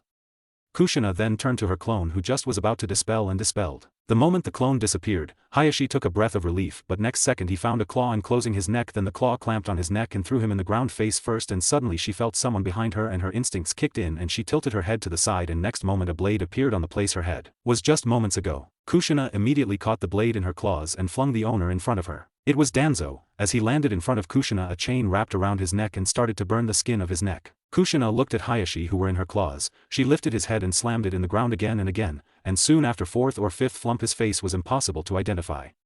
He was already unconscious and on the verge of dying. She lifted him and threw him where dead Hiruzen was lying. Whole Hyuga clan, Uchiha clan, Inazuka clan, Akimichi, and several other clans were there, but no one dared to say anything to Kushina. They all watched in silence. Kushina then looked at Danzo and raised an eyebrow. are you dead or still alive? Kushina asked and Danzo tried to speak but couldn't. He wanted to use replacement jutsu but he was unable to mold any chakra due to the immense pain caused by the burning of his neck. Kushina sighed. Let me put you out of your misery, Kushina said and slammed him on the ground and went to him. You know, you are the most stupid person I have ever seen after Hiruzen. I had been already a loyal ninja of Konoha and like me Naruto would have been too, but no, you wanted to kill me and keep Naruto for yourself and for your selfish reasons and see where it has brought you. Well, go and meet your companions in hell, Kushina said and lodged a chain in his beating heart, killing him and throwing him where Hiruzen was. Kushina took a look around her and saw that everyone has a fearful look on their faces. She noticed that there was no civilian. She sighed and went to her clone who nodded. Kushina closed her eyes and dispelled the clone. She looked towards the Hyuga clan members. Hizashi was standing in front of his clan members, with tears in his eyes. Kushina then teleported to where Fugaku was and then teleported back to where everyone was. She threw Fugaku's body on the ground and shouted, "Medics." Several men and women came forward. "Heal this scum right now, enough to make him conscious again," she ordered, and the medics started to work out of fear. After 15 minutes intense healing, Fugaku opened his eyes and Mikoto, who was holding Sasuke, couldn't stop coming out, in front of the crowd. Kushina smirked seeing this. "Wow, Mikoto, I didn't expect you to be here." "No, I was wrong to not expect you here. But really I didn't think you would come in front of me again after betraying me," Kushina yelled in anger and sent a chain towards Mikoto, but Itachi appeared in front of Mikoto and Kushina stopped the chain barely. Kushina narrowed her eyes, but before she could say anything, Itachi spoke. "Sorry, Kushina-sama," and shined away with his mother and brother. Kushina sighed and turned to Fugaku, who was now fully conscious. "So are you ready to feel the same torture my clone went through in your genjutsu, and what did you say you will give me to Hiruzen when you are finished with me?" Kushina said angrily. Her eyes was now redder than before, and seeing this Fugaku's eyes widened in shock. "But you know, I am wondering, what should I make you see in the genjutsu? I'm cutting your hands and legs and other body parts, or someone from your family, like a Mikoto sleeping with your clansmen." "Nah, I am a woman too, I have a soft heart. I won't do that to any other woman, but then what would you say about Itachi hanging from ceiling or Sasuke's head in your dinner plate?" she said and looked at Fugaku, who had a horrible and disgusting look on his face. He had saliva and blood dripping from his opened mouth. Kushina shrunk her nose in disgust. "It seems that you just started to get tortured just for my creative ideas, but anyway, only one fate is awaiting you now, and that is death. Go and meet your companions in hell," Kushina said and grabbed his head in her claws and applied so much force that it exploded and the blood splattered on Kushina. She threw Fugaku's headless body to the heap of other dead bodies of Hiruzen and Danzo. Then suddenly she remembered something and her eyes widened. "I forgot about Jiraiya." "Shit," she muttered and shined to where Jiraiya was but didn't find anyone there. "Damn it, he escaped, but how? I am sure someone must have helped him. It was impossible for him to escape that seal," she muttered to herself. "There is no one left in the village that could free him, that means it must have been outsiders," she said to herself and shrugged. She would kill him next time. She shined back to where everyone was. She looked towards the crowd. "If any of you tried to do anything against me, my son or someone I care about, then their fate would be like these scums," Kushina shouted. She looked at Hizashi. "Hizashi," she called, and he looked at her in fear. "Why yes," he stuttered. Kushina sighed and her features softened. Her demonic features faded, leaving her original features. She looked at Hizashi. He was also holding his son and his wife was standing behind him in fear. "Come here," she said in a normal tone. Hizashi came to her on trembling legs. Kushina put a hand on his shoulder. "Your brother is still alive. Take him to hospital," Kushina said and looked at the blue-haired child Hizashi's wife was holding. "I know he has a daughter and I wouldn't want her to be raised without her father, whereas her mother is already dead," Kushina said, and Hizashi had a greatly surprised look on his face. "What, I am not heartless, now go before he dies," Kushina said. Hizashi nodded and thanked Kushina before going to his brother. Kushina then looked around and noticed that there were only 3 people left in the area, Tsum and Shikaku and Kushina herself. Tsum looked at Kushina and smiled, then said, "Well, what now? You killed Hokage and now this village is without a leader to lead it," Tsum said. Kushina sighed. "Well, I don't really care about this village," and Shikaku cut her off. "But I care. I don't know about anyone, but I care about the village because we are living and serving this village for a very long time now and we were born here. I can't turn on my village, so I care," Shikaku said, and Kushina could understand his feelings. Kushina sighed umpteenth time that day and said, "Well, it's in your hands what you do with the village," and started to turn to go away, but Tsum stopped her. "Where are you going?" she asked. "To my son," Kushina replied. She couldn't wait to hold her son to her bosom, and she chuckled when a thought came to her mind that just as she would take him in her arms to her bosom, he will start nursing her breasts again. She shook her head smiling and teleported to Uzumaki Shrine. Around 6 o'clock in the evening, Uchiha Itachi and Uchiha Mikoto were sitting in Mikoto's room. Mikoto was crying from the time Itachi brought her in Uchiha compound. They just got informed that Fugaku died and elders wanted a meeting to select a new leader for the clan. Itachi had postponed the meeting for a later time. Mikoto didn't care about the fact that Fugaku died. He deserved it, she knew, and she wanted to talk to Kushina, but Itachi didn't let her. She even lashed out on Itachi in anger but then broke down in tears. She knew Itachi did the right thing because Kushina would have killed her at that time if Itachi hadn't brought her back. She decided to go to Kushina next day when Kushina would be calmer state. She had her face in the pillow which was damp from her tears, and Sasuke was sleeping in the crib. Itachi was watching his mother crying her eyes out in the pillow. His mother was a proud kunoichi, and now she was reduced to a pathetic human who was wallowing in the tears she herself was the cause of. Itachi stood up and went to his mother. He was 12 years old and 4.8 feet of height. He lifted his mother and hugged her to his chest tightly, and the act just made her cry even harder. After half an hour later, when she calmed down, Itachi broke the hug, but Mikoto tightened her hold on him. Let me stay like this for a little longer. I don't want to stay alone, Mikoto said, and buried her head in his umbu vest, which was now damp from her tears. Itachi was surprised at first, but then complied with his mother's request. After all, at the moment he was the only one Mikoto could turn to for comfort. Tomorrow, we will go to Kushina-sama and ask for her forgiveness, Itachi said, and reluctantly started to rub her mother's back with one hand and second in her hairs, massaging her hairs to comfort her. Mikoto looked upward at Itachi. Thank you, Itachi. Thank you very much, Mikoto said, and Itachi shook his head. Don't worry about it, he said, and Mikoto placed her head back to his chest and dozed off from the exhaustion of crying. They stayed in that position for a while, and Itachi felt his mother's breath became even. He lay her down on the bed and kissed her forehead and went out. An unknown location. Really, a red-haired man said to a masked man. They both were wearing black cloaks with red clouds on it. A blue-haired woman was standing beside the blue-haired man. Yeah, and that might be a problem in our goal, the black-haired masked man said to other two occupants. But what you just said, how it could be possible, red-haired man said, running a hand through his hair. I don't know, my mind is still in disarray about what happened. I mean, her speed was like out of this world, and her transformation and all that, masked man said, looking out the window. Red-headed man stared upon the masked man, then after a while broke the silence. Are you sure you yourself were not in a genjutsu? Red-headed asked. Masked man glared at the redhead from his single eye visible. She broke my mask just from her fingers, he said, and looked at the redhead. What you are saying can hinder our plans, the woman said, breaking the silence. The redhead stood up and faced the window masked man was facing just earlier. There isn't anyone who can be an obstacle in our plans. I won't let anyone. I will clear any hindrance, redhead said, and turned and looked at the woman. Konan, keep an eye out for this Kushina woman and the Kyuubi Jinchuriki, and if what Madara has said is true, then we need to be more powerful and gather more allies, and I have 2 allies ready to join Akatsuki, redhead said, and looked at Madara. I will bring peace on this land. I will make Yahiko's dream come true, he said, and Madara nodded, smirking inside his mask. Well then, I have something of importance to take care of. I won't be back for 2 days, said the redhead, and turned towards the door. Nagato, Madara called, but stopped when he found himself lodging in a wall held on the neck by Nagato. Nagato had a dangerous glint in his eyes. Madara, if you call me by that name once more, you will not live to see the plan come to fruition. I am Pain, so call me that, or God, Pain said in a deep and authoritative voice, and Madara nodded. I just wanted to say that Hanzo won't be an easy target, Madara said in a suggesting tone. You don't have to worry about that, Pain said, and walked out. Arrogance and overconfidence often cause the people to die, Madara muttered and teleported using his Kamui. Kushina appeared just outside of the worn-down Uzumaki shrine, and just as she appeared her eyes widened and a sick feeling started to roll in her gut. She could smell the blood inside the shrine. She immediately bolted inside, and a look of relief appeared on her face when she saw Anko and Naruto playing, and her eyes narrowed when she saw 4 bodies lying dead outside of the room which had been secured by security seals. Anko noticed her presence. Kushina-sama. Anko trailed off. Anko, what happened here? Kushina asked, slightly worried as she entered the room and sat down in a chair. Anko handed Naruto to Kushina, and as if he knew who the person was, he started to cry. Kushina sighed and tried to calm Naruto. She was covered in blood. She needed to take a bath. She lifted her top and started to feed Naruto and looked at Anko asking for explanation. 10 minutes after you went out, for Root Umbu came, but because of the barrier they couldn't enter the room, but one of them was a Earth user and he was able to enter. So I decided that it would be better if I go out and handle them. Anko told her what happened. Are you all right? Kushina asked, and Anko nodded. Well, I think we should take a bath. We both are covered in blood, Kushina said, and looked at Naruto, who was nursing on her breasts as if the stench of blood didn't affect him. Where would we bath? Will we have to go back to Konoha, or we have something of use here? Anko inquired. Kushina thought for a moment. I guess there should be a hot spring in the back of the shrine. Let's go check it out, Kushina said, and getting up from the chair walked out to the backyard, and surely there was a hot spring. It needed a bit cleaning though. Leave it to me, Anko said to Kushina, who nodded. Anko made 4 clones and they started to work.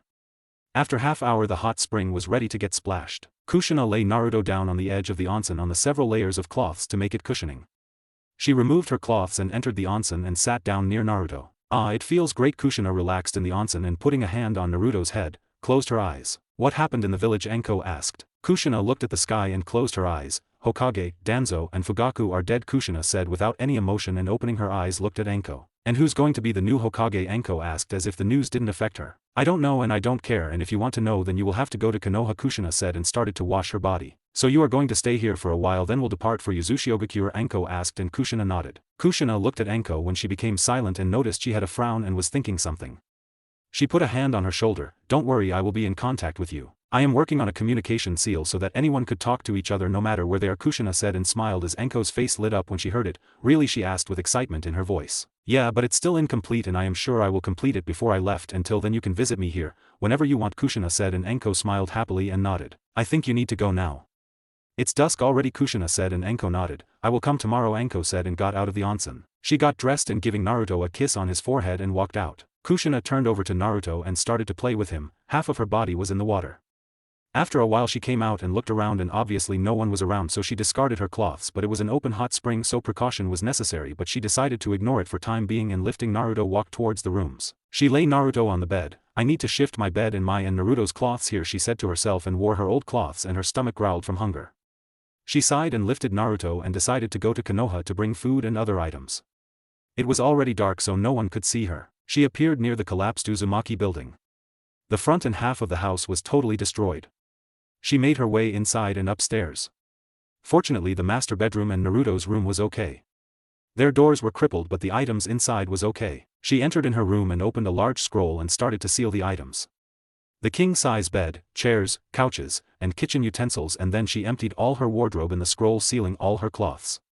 Then she started to seal Naruto's toys and clothes and it took her around 2 hours. She then came out and henged herself and bought kitchen grocery items and sealed them in another scroll. Then she remembered something and made her way towards the central bank of Konoha. It's around 8 o'clock so the bank would be closed. That's in my favor, she surmised and shined to the bank and appeared in front of the bank and picking the lock entered inside. She checked her bank book. Her and Minato's account had enough money to live their whole life without working. She entered in the lockers and treasury section and collected her money and wrote a note for bank manager with her name and account number, which also told that the money has been taken by the rightful owner. She came out and locked it back and made her way back to the shrine. There she chose the last innermost room for the master bedroom. It was large enough. She unsealed the bed and clothes and placed them at the right places. She came out and in the hall unsealed all couches and chairs.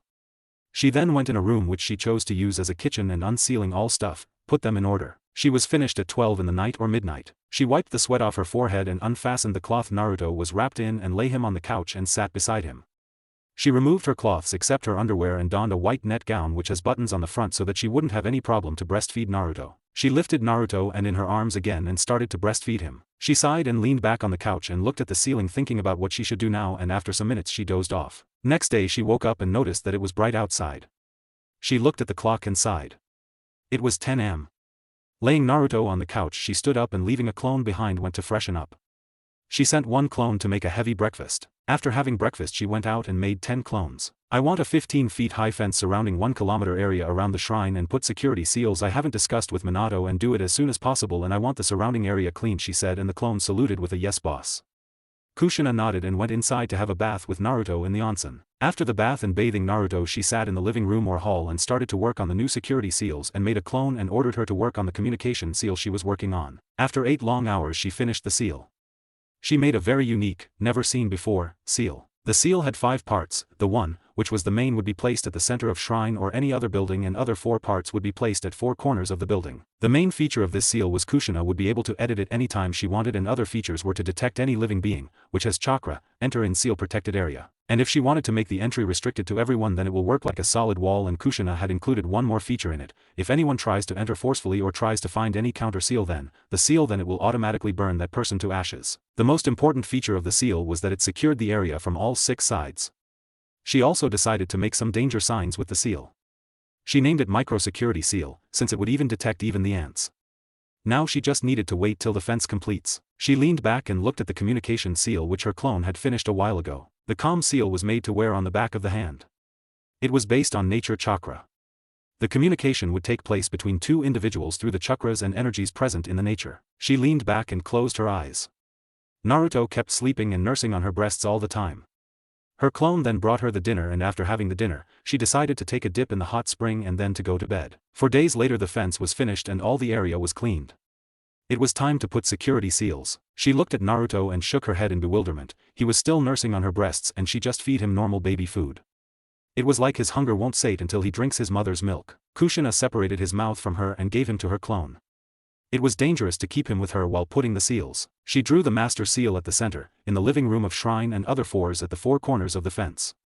The master seal was of around 8 feet of diameter. She put her palm in the middle and sent her chakra in the seal, and the arrays and the markings on the seal lit up and started to move towards the 4 other seals, and after 5 minutes it was complete.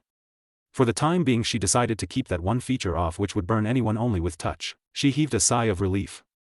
Now she and her baby was safe, no danger. Now she could do anything inside that fence and without any worry. She took Naruto back from her clone, gave him a kiss on his nose and started to take survey around the shrine since she wanted to train herself, and after some years Naruto also. In Konoha, a council meeting was in the progress. All clan head were there except Uchiha. There was no one representing the Uchiha clan, and Hizashi was there from Hyuga clan. 2 main remaining council members, Hamura and Koharu, were representing the council. And the main presence was Daimyo of Fire Country. When he was told that Kushina betrayed Konoha, he immediately put several million bounty on her head and added it in Konoha's bingo book. Kakashi was also there. He was released from the hospital some hours ago and was instructed to take it easy. It seems that Kushina's chains missed his vital organs. One side was civilians and other was shinobis. As you all know that Hiruzen Sarutobi, our beloved former Hokage, was killed by a traitor, and a village without a Kage is prone to attacks by other villages. So this council has been called to discuss this matter, Hamura said, and looked over the civilians and shinobis. So I would like to discuss this matter with the present clan heads, Hamura said, and looked at Shikaku. Shikaku nodded. Well, it's very unfortunate for Konoha to lose its Kage like that, but I hope you all will get over it and again serve this village to make it better, he said, and everyone nodded. Okay, now the question is who should be the next Hokage. Danzo is also dead with Fugaku. There is only one person remaining, and that is Jiraiya-sama, but his whereabouts are unknown, and he was suddenly cut off by someone barging in the meeting room, and when he looked at the person his eyes widened. Jiraiya-sama, everyone muttered. Jiraiya had his stupid grin. I heard someone called me the Great. He was cut off by Koharu. Shut it, Jiraiya, and sit down, she said, and Jiraiya shook his head and sat down. Where were you, Jiraiya-sama? Shikaku asked, and Jiraiya became serious. We will talk about it later. You continue your talk, Jiraiya said to Shikaku. Shikaku nodded. Well, now you are here, then I guess there's nothing left to say, Shikaku said, and looked at Hamura. Hamura nodded. Jiraiya, how would you like to be the new Hokage? Hamura offered, and Jiraiya went into a thought mode. After 1 minute he said, okay, I will accept, and Koharu raised her eyes. His abrupt reply, really? Yeah, there's much work to do as Hokage. I don't think we should waste time, he said, grinning. Everyone nodded and looked at Daimyo, and after discussing 15 or 20 minutes, Daimyo said, Konoha's new Hokage would be Jiraiya. Any objections? Daimyo said, and when no one said anything he started paperwork. Then Jiraiya stood up. Okay, civilians can leave now, he said, and everyone started to leave, grunting. When civilians left the meeting he looked over shinobis and clan heads. I was trapped in a paralysis seal and there was no way for me to break it, but someone helped me, he said, and everyone looked at him with curious gazes. It's the person you all are already aware of, but he is a criminal now, he said, and everyone's eyes widened. Before you say something, I would like to tell you something. I am here now because of that person. He may be an S-class criminal, but we need him to kill the one who killed our beloved Hokage. And that person is Orochimaru, he finished, and then Orochimaru entered in the room with his usual sinister grin. Everyone's eyes widened when they landed on Orochimaru. Hamura stood up immediately. Jiraiya, are you sure about it? You know very well what are his crimes, and they are unforgivable, Hamura said, narrowing his eyes. Orochimaru came near Hamura and put both his hands on his shoulders, sending a shiver down his spine. Hamura-san, don't get so excited. It can be harmful for your age, Orochimaru said in her usual hoarse voice. Hamura yanked his hands away. I hope you are not doing a mistake, Jiraiya, Hamura said, and sat down. Jiraiya sighed and looked over the occupants. They were all frightened. Listen everyone, he will be under my strict watch and help us getting to Kushina and get our Jinchuriki back. Except this matter I will make sure he stays out of every village matters, and he saved me so I owe him once, Jiraiya said, but no one said anything. Jiraiya then looked at Daimyo and nodded. Okay, with this the meeting is finished, Jiraiya said, and everyone went out immediately. Orochimaru came to Jiraiya and put a hand on his shoulder. I won't let you down, Jiraiya, he said, and Jiraiya nodded. I will put several tracking seals on you so I could know where you are, Jiraiya said, and they both shined. Mikoto and Itachi were searching for Kushina continuously since she left the village. And no one knew where she went except Anko, but no one knew Anko knows. So Itachi and Mikoto searched every corner of the village thoroughly but couldn't find her. Mikoto had stopped searching and started crying. Mikoto had gone to her friends like Tsum, but Tsum gave her cold shoulder. Tsum herself didn't know. Kushina had just said, to my son, and that's it. Defeated, Mikoto and Itachi went home. Anko had just returned from Uzumaki Shrine. Kushina had made a small seal for Anko which allowed her to enter the security seal around shrine. She had planned to go to her friend Hana. She entered the Inuzuka compound, and just as she entered she spotted Hana lying on a sofa on her stomach reading a magazine. Hey Hana, Anko greeted her as she came near Hana. Hana heard her and leapt up from the sofa and looked at Anko. Anko, where have you been all the time, and do you even know what is going on in the village? Hana asked in one breath. Anko raised an eyebrow. Calm down, Hana. I know everything, Anko said, and Hana's eyes widened. Why, you know? Hana muttered. Yeah, I know. I was with Kushina-sama all the time, Anko said nonchalantly. Hana narrowed her eyes. You were with Kushina-sama, and where she is? Hana asked. She is in the UZ. Anko stopped. I can't tell you without her permission, Anko said with a serious look. Anko, I think you don't know, but my mom, Mikoto-sama, and others are searching for her, Hana said. Anko sighed. When I will visit her next time I will ask her, Anko said and snatched the magazine from Hana's hand. Hey, Hana yelped. Hana then looked at Anko, who was flipping the pages of magazine. Hana knew if she told her about Orochimaru, Anko's world will go haywire and will turn upside down. But it was an extremely important truth that Anko needed to be aware of. She knew it will hurt her greatly. But if she doesn't become aware of it, then it can harm her. Anko, you know something else happened in the village, Hana said, and Anko simply shook her head, seeing the seriousness in her friend's voice. You know Jiraiya-sama brought back someone, Hana said, and Anko raised an eyebrow in confusion. Anko, don't freak out or go out of control when you hear it, Hana said with uneasiness in her voice. Hana, what is it? Anko asked, now grave serious. It's your former sensei, Hana said, and Anko's eyes widened and then narrowed. What about that bastard? Anko hissed through gritted teeth. He is in the village. Jiraiya-sama brought him, Hana said, and Anko's body froze. That's why her curse mark was tingling from the moment she entered in the village. Her body went numb. She felt like someone poured chilled water on her. Now, after knowing that Orochimaru was in the village, she could feel his presence looming over her. She could feel that endless darkness enveloping her again, from which Kushina had saved her by accepting her. Her mind became fuzzy and she started to hyperventilate. She couldn't hear Hana's worry-etched calls to her. Her body was trembling and her heartbeat was faster. She yanked Hana away from her. She couldn't see anything. Everything around her morphed in Orochimaru smirking. She made a dash for outside and ran, from the illusionary dark beast chasing behind her. When Hana came out, she was already gone. Anko ran in the streets, then on the main road, and then out of the village towards the Uzumaki shrine. She had a horrified look on her face. Her eyes wide and tears were streaming down her face, a scared look on her face. Her breathing was coming in long strides. She didn't know where she was going. Her body and feet were taking her towards the shrine automatically, as if her subconscious mind knew that is only safe place for her in the world. She was running at an insane speed. It wasn't like she couldn't handle herself against Orochimaru. It's just she was caught off guard when Hana told her, and the shock of the news triggered her deepest fear to come to surface. She never even in her dreams thought that Orochimaru will be allowed to enter in the village. Anko didn't stop, she just entered in the secured area and ran inside. She couldn't sense or realize that Itachi was behind her chasing her. He had seen her running out of village in that condition, and this time Itachi's speed was nothing compared to Anko, so he lost her. Kushina was happily nursing Naruto when she sensed Anko's chakra approaching at a high speed. She immediately became alert and stopped her nursing, laying Naruto on the couch, stood up and went out. Just as she opened the door, Anko's body slammed in her. Voice escaped from Kushina's mouth, but Anko's force could only make Kushina skid back some foots, then stop. And as if Anko knew, she clung on Kushina's body and hugged her tightly. Anko, are you alright? What happened? Kushina asked, but got no response. But Kushina sensed the evil chakra from the curse seal at its highest peak, like it was devouring her from inside. Kushina tightened her hold on Anko to steady her trembling body and started to run her right hand on her back to comfort her and other in her hairs. Half hour later, Anko's trembling lessened and Kushina broke the hug and ushered her to the couch and looked in her eyes. Okay, everything's fine. You are safe. Don't worry.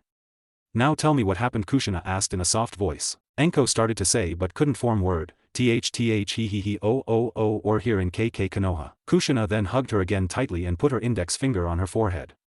It glowed for a second and Anko fell unconscious. Kushina lay her down on the couch and sit down near her head and with one hand start to caress her hairs and other hand to support Naruto on her lap while he feeds himself. 1 hour later, Anko stirred and woke up and sat. She looked around and saw that she was with Kushina at shrine. She looked down then at Kushina and her eyes welled up, but she shook his head and took deep breaths to calm down. Kushina put a hand on her shoulder. What happened, Anko? Kushina asked with a worry-etched expression. Anko looked at Kushina. Jiraiya is new Hokage, Anko said and looked down, and then Kushina tightened her grip on her shoulder to let her know that she was there with her. He brought Orochimaru with him. Anko finished and started to shake again. Kushina didn't say anything. She wrapped an arm around her shoulder and made her lean on her shoulder while Kushina rubbed her arm. Why he brought Orochimaru with him? Kushina asked, somewhat already knowing the answer. I don't know. I met Hana and she told me this. Not many people has like this, Anko said. Kushina didn't say anything for a minute, then break the silence. It's sure he is dangerous and Konoha isn't safe anymore. Damn it, how Jiraiya can be an idiot like this. Has he gone insane? Kushina said exasperatedly. Silence fell over again and again. Kushina broke it. I am sorry I forgot it, but it's time we remove your curse seal, Kushina said, and Anko's head snapped towards her. Are really? Anko asked and Kushina nodded. Tears welled up in Anko's eyes and she buried her face in her shoulder. Kushina patted her head. In Uchiha compound. It's been 1 month since the incident. Mikoto seemed like a character out of horror movie. It seemed she didn't care about herself anymore. She kept lying in her room. She didn't even remember the last time she took a bath. She didn't talk to anyone, only Itachi talked with her and her to him. She only ate food so that her breasts can produce milk for Sasuke. Itachi tried to do anything for his mother to come out of her hollow shell. It seemed she was only living to feed Sasuke. It was hard for Itachi to see his mother like that. Uchiha elders were thinking that she was in grief of Fugaku's death, but it has nothing to do with Fugaku's death. Itachi had had enough. He decided he would bring out his mother of her misery even if he had to force her. He shunned to his house and went straight to his mother's room. Without knocking, he entered the room and found Mikoto staring at the wall mindlessly. He knew if this went on she will go mad. He closed his eyes, opened again with determination. Mikoto was simply wearing a white dirty shirt and a knee-length half pant. He stood in front of her obstructing her view of the wall, but he didn't get any reaction. He was hurting inside seeing her like that. He was angry at his mother and he was angry at himself for not being able to help her. He put a hand on her shoulder but didn't get any response. He squeezed her shoulder and hugged her tightly. Mom, why mom, I know you are hurting, but can't you see mom what you are doing? Seeing you like this is hurting me, not being able to help you, it's killing me, I feel useless now, Itachi whispered in a broken voice in Mikoto's ear with tears flowing down his face. Some moments later Itachi felt his mother responding and slowly wrapping her arms around him. Itachi, Mikoto voiced in just as a broken voice as Itachi. Itachi broke the hug and cupped her cheeks in his palms and looked in her eyes with affection. She had tears in her eyes and she seemed a little aware of her surroundings. That was a good sign. I am sorry, she said with same broken voice, and Itachi hugged her again. No, mom, don't be sorry. I just want you to be happy. I know you are hurt, but being like this won't solve anything, Itachi said, and again breaking the hug looked at her. They stared at each other, then Mikoto sighed. You are right. I was idiot to act like that, Mikoto said and smiled and cupped Itachi's cheek with her right hand. I should have been more strong-willed for my beloved boys. Itachi blushed a little and Mikoto giggled, and Itachi also smiled seeing his mother smile, and he was surprised that she was so far away till moments ago and now she seemed better. Then he shrunk his nose and said, Mom, you need to take a bath. You are stinking, Itachi said, and then Mikoto realized she was indeed stinking. Yeah, you are right, I must take a bath, she said and looked down. Then again said, but you will have to do something for me, she said and looked at Itachi, and he immediately answered.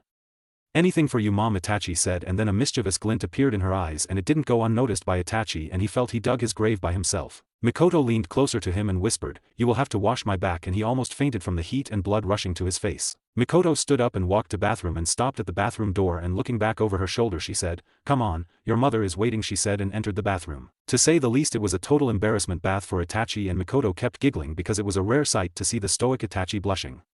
After the bath they went for a walk and Mikoto felt better than ever. Kushina had Anko lie at the center of one of the rooms. She decided to make that room for sealing purposes. Anko was sitting on a seal which looked like a pentagram. It has a circle in it and all 5 vertices of pentagram were connected to the circle, and finally Anko was lying inside that circle totally naked. Kushina had asked her to keep as less cloths as she could on her body and she undressed completely. Though Kushina had suggested keeping her panties on, but Anko said since they were secluded and Kushina was the only one there, she doesn't have any problem. Anko seemed scared to Kushina, so she decided to sit with her inside that circle near Anko to reassure her that everything will be okay.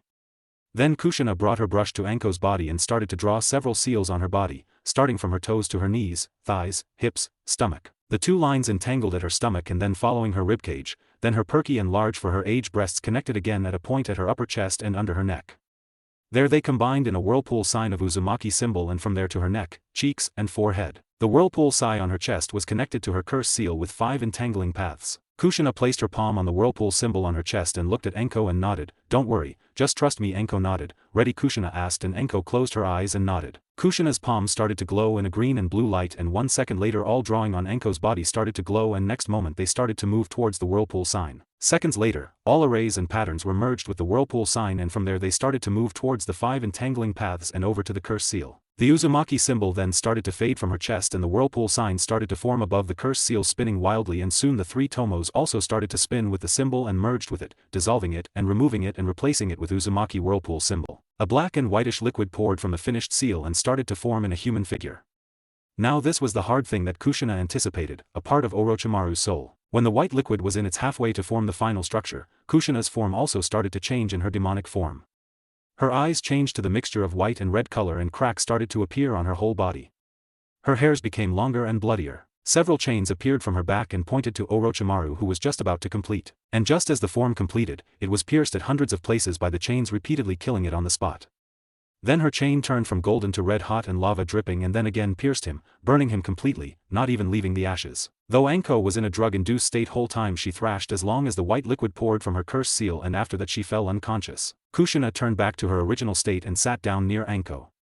She started at her face for some seconds then stood up, lifting her bridal style took her in a room on the bed and tucked her in the bed covering her and walked out in the hall where Naruto was being looked after by her clone. Kushina cradled Naruto in her arms and smiled at him. Naruto also smiled flailing his arms and then grabbed her blouse in his tiny fist that indicated obvious. Kushina sighed and then chuckled. She pinched his nose lightly which made baby Naruto giggle and then purr cutely. Kushina sat down and lifting her blouse started to breastfeed him. Later Anko came out and sat beside Kushina. "How are you feeling?" Kushina asked and a cheerful expression appeared on Anko's face. "Fantastic, like never before," Anko said grinning ear to ear. Kushina smiled hearing her. "I have replaced your curse seal with something amazing for you," Kushina said and a confusion look appeared on Anko's face. Am I still not free?" Anko asked dreading. Kushina shook her head. "You are free completely but I have put a seal on the same place. It looks like Uzumaki clan symbol and this seal has several functions which would be useful for you in the times of pinch." Kushina briefed her but the confusion look was still there. "Okay, listen carefully, the seal I have put on you is an automatic chakra storage seal. It will draw chakra from your body after your sleep extends more than 5 hours and stores it for next 2 hours. It will help you when you are out of chakra. And second, it will let you communicate with me anytime you want. I have merged my communication seal in this one. Your chakra control will be far better than ever," Kushina explained and Anko immediately latched on Kushina hugging her tightly and saying thank you again and again. Breaking the hug Anko sat down again, giddy at the new feeling in her body. "Now I think you should go. They might become suspicious about you," Kushina said and Anko pouted. "Can't I stay here with you?" Anko whined behaving like a child first time since the incident with Orochimaru. Kushina looked at Anko and smiled warmly and patted her head making the girl blush. "Anko, you know you can give a slip to Orochimaru now, so don't need to be scared. You are safe now. Just stay alert. I am sending you back because I don't want them hunting after you like me," Kushina said softly and Anko sighed. All right, I am going," she said and giving Kushina another hug stood up and walked out. One more month later, at Uchiha compound, in Mikoto's room, Mikoto and Itachi were sitting, talking. Mikoto was given the role of a temporary leader until Itachi gets a little older and experienced. There was a long session of arguments from every direction by the elders of Uchiha clan. One noble even offered the idea of Mikoto to remarry and he immediately found a cut on her cheek, with wide eyes looked at Itachi. Then and there Itachi announced that if his mother thought to get married again, it will be by her own choice and if he heard someone forcing something on her, he will kill him immediately without any remorse and everyone stopped whatever they wanted to say and announced Mikoto temporary leader. Mikoto had thanked him by kissing his cheek and he again said anything for you. She giggled and he became red when he remembered what happened last time when he said that. For 1 month it was all good but soon a Yamanaka was kidnapped and no one knew who and when and how it happened. Inoichi accused Orochimaru for this but Jiraiya said that he was with him 24 hours of the day and whenever they went out in search of Kushina, he was with him. It made Inoichi shut immediately but Jiraiya reassured him that he will soon find out the kidnapped person. Whatever happened and whoever kidnapped the Yamanaka clan member was another thing but this incident placed a fear in everyone's mind and they became more alert and conscious about their clan's security. Anko hadn't been sent on any mission so she knew what was going on in the village and she was making Kushina aware of everything that was going on in the village by her new communication seal. She was given 2 communication seals by Kushina, one on the back of her hand and second on her neck with Uzumaki symbol. Kushina had told her that the village is not safe anymore and to stay alert all the time. Damn, I can't spare time to search for Kushina. All of my time is wasting in this useless paperwork, Jiraiya grumbled sitting on Hokage's seat signing paper after paper. Orochimaru was sitting on the sofa near him and he was watching Jiraiya attentively. I have an idea but that would only work if you at least take it in consideration, Orochimaru said in his unique voice. Jiraiya looked at him. Why don't we hear your idea then, Jiraiya suggested and Orochimaru smirked inwardly. Look, till now I haven't broken our promise and I don't intend to break it ever. I don't know who kidnapped that Yamanaka. My idea is, you do your paperwork and give me permission to go out and let me search for Kushina and I assure you that not only Kushina but others who are thinking or want to harm Konoha will be exposed. You just let me, Orochimaru explained and Jiraiya looked at Orochimaru pensively for a minute then sighed. His mind was jumbled by the recent incidents, Kushina, Hiruzen, Yamanaka, Orochimaru, and that damn paperwork. But as he pondered the idea it tempted him to allow Orochimaru and he was sure he will find Kushina faster. But the question was, could he trust him? He hadn't broken his promise to do anything except the Yamanaka incident and that too happened when Orochimaru was with him. This made Jiraiya incline towards trusting Orochimaru but he couldn't let him do anything as he wanted. So an idea came to his mind. He stood up and walked to Orochimaru and gave him a hug which surprised Orochimaru. Orochimaru, I am allowing to go out without me but I want daily reports and I don't want you to do anything that would break whatever trust you have gained from me, Jiraiya said and pressed his palms in Orochimaru's back and lifting his index finger left a minuscule, spying seal on his neck. and immediately backed away and looked at Orochimaru and nodded smiling. Orochimaru also nodded, but he was smirking widely inside. Orochimaru then walked out and couldn't help smirking like a maniac. How much of an idiot can you be, Jiraiya? He muttered under his breath, and lifting his hand put his finger to the place Jiraiya had placed the seal and it disappeared immediately. Now let's have a reunion, my Anko-chan, before I start my hunting quest for Dojutsus of Konoha clans, Orochimaru said to himself and sunshined. Anko was sauntering in the streets on Konoha. A fresh and cheerful look on her face, and the smile on that face was like toppings on the cake. She was humming to herself. After removing the seal, she was feeling the freedom in her veins. She felt like she was flying. She was on the way to meet her friend Yugo. She wasn't on good terms with Kurenai since she came to know that Kurenai was also there on the Kyuubi incident day. She saw that Itachi and Mikoto were taking an evening walk. Itachi was a good friend of her from the academy. She shouted his name to draw his attention and succeeded. She walked to them. Wow, mother and son, taking a walk together, what a sight, she said, grinning, and Itachi blushed a little and Mikoto chuckled. Well, Miss Anko, why, is it a problem that a mother is walking with her son? Mikoto said, grinning. No, not at all. Kushina-sama keep her son in her arms every m. She stopped when she realized what she had said and saw that Boda Uchiha had wide eyes. Mikoto immediately grabbed Anko's hands in hers and tears welled up in her eyes. Please, Anko-chan, tell me where Kushina is, please, Mikoto implored. I don't, she stuttered and couldn't form a sentence. Itachi put a hand on Anko's shoulder. Anko-san, if you know where Kushina-sama is, please tell us. You don't know how badly we are searching for her, he said, and looked at his mother, who was now crying. You don't know how badly my mother wants to see her so that she could ask for forgiveness, Itachi finished. Anko started to sweat. Oh shit, why I didn't keep my damn mouth shut. Damn it, now Kushina-sama will be mad at me, Anko thought, and looked at Mikoto's pitiful face. She sighed. Look, I can't tell you where she is, Anko said, and both of Uchiha's face fell down in stress. She continued, but I will tell her about you and then it's up to her, Anko said, sighing. Thank you, Mikoto said, crying. Itachi gave a nod and wrapping an arm around Mikoto's shoulder walked away. Anko sighed sadly and started to walk, but now she didn't feel like meeting Yugo and turned back to her apartment, and as she reached near it, her eyes widened when she sensed all too familiar chakra behind her. She froze and felt two arms circling her waist, but before they could complete the circle she disappeared and reappeared 5 foot away, glaring at him heatedly. My Anko-chan, why are you running away from your beloved sensei? Orochimaru said, smirking. Anko's blood boiled hearing him, and next moment, she appeared inches away from Snake Sanin, her fist lodged in his stomach, buried inside, touching all the way back to the spine. Orochimaru had a shocked look on his face, his body doubled over on her fist. You bastard, how dare you, to even come near me, Anko growled in fury. But a shocked look now appeared on Anko's face when Orochimaru's body turned into mud. Damn you, a mud clone, she gritted her teeth in anger and looked around, but no one was there. He had already gone. She took deep breath and cooled down and walked to her apartment. Damn, she is much powerful than before. How did she get that powerful? She had almost caught me off guard and I couldn't sense the curse seal on her, Orochimaru said to himself in shock. Next day Anko went to Kushina and she saw that she was still sleeping without any cloths except bra and panties, though bra was just a formality for obvious reason. Anko looked at the clock and sighed. It was 6 a.m. She decided to prepare tea for herself and Kushina.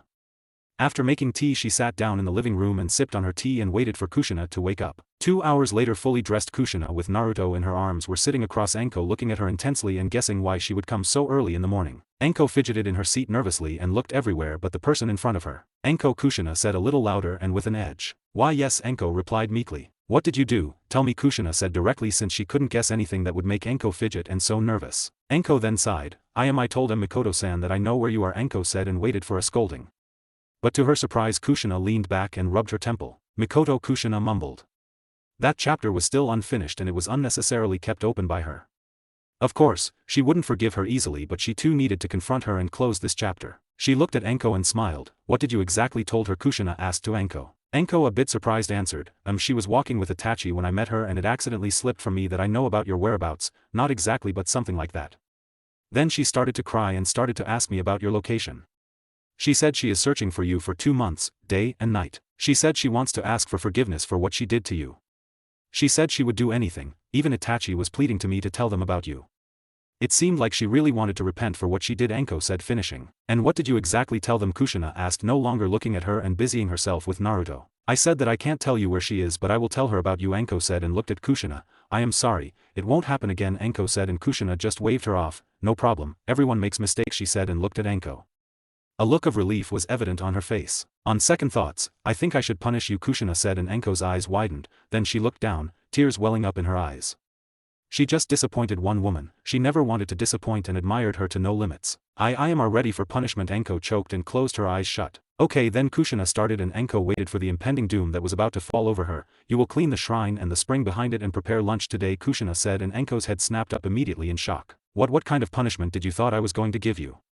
Come on, I was just kidding, but you will have to prepare the lunch, Kushina said and laughed, and some moments later, wiping her eyes, Anko also joined her. In the night at Uchiha Compound's gate, Kushina was standing in front of the gate. Some moments later she disappeared and reappeared in her former best friend's room. She noticed that the room were messed up, but ignoring everything she sat on the chair near the bed and called, Makoto Makoto. Makoto wasn't in deep sleep, so she immediately sat up when she heard the voice and her eyes widened when she saw Kushina sitting on the chair. Kushina, she could only utter her name. Well, I heard someone wanted to see me badly, Kushina said, and was shocked when Makoto immediately fell in Kushina's feet crying and repeating sorry, again and again. For some seconds Kushina let her cry and she wanted to see her cry more, but damn it, she wasn't a sadist and also had a heart. She grabbed Makoto's shoulder and lifting her up, helped her to sit on the bed. Kushina watched Makoto's crying face in hopes that her anger towards her will diminish a little, and it did. She sighed. First of all, stop crying if you want me to talk, Kushina said without any emotions in her voice, and Makoto immediately stopped and looked at Kushina with tear-filled eyes. Why did you betray me? Kushina asked in a cold voice. I was forced to do that by Fugaku. He said if I didn't do as he asked me to, then my son's life could be in danger. He threatened me, Makoto said in between sobs. Kushina sighed. She could feel that she was telling the truth. Makoto, you were a damn kick-ass kunoichi and you are saying he forced you? Oh come on, Kushina said disgustedly. They all threatened me. All of them, Fugaku, elders, all of them, Makoto said, started to sob again. I know I could have resisted, but I was scared for Sasuke's safety and Itachi wasn't here at that time, Makoto said looking down in her lap. What would you have done? Makoto asked looking at Kushina. Kushina chuckled at her question and leaned close to Makoto. What would I have done? I would have walked to your side with my son in my arms and would have fought alongside you, Kushina said with sheer coldness. Makoto's eyes widened hearing her, and for some moments the room was silent. Yeah, you must have done that, Makoto said lowly. Kushina stood straight. Well, I am an Uzumaki, and for an Uzumaki, family is the first and foremost, but you Uchihas won't understand it, Kushina told her, and Makoto again started to sob. Kushina, please forgive me, please, Makoto cried out the words. Kushina sighed. She had no sympathy for the woman, but she thought to go easy on her. Listen, Makoto, I can't forget what you did and forgive you, not anytime soon, but I think we can be on good terms. Good to each other like normal people, but we won't be friends anymore, and if you succeeds in gaining my trust again, then maybe I will forgive you, Kushina said and looked at Makoto, who was looking back at her. Kushina raised an eyebrow. Makoto nodded. Okay, I can live with that, Makoto said and smiled a genuine smile after a long time. Kushina then nodded. Okay, I must leave now. My son is waiting for me, but Makoto stopped her. How can I contact you? She asked, and Kushina thought for a second then said, if you ever have something to tell me you can contact to Anko and tell her, Kushina said and disappeared. Makoto sighed and felt her heart became lighter than before.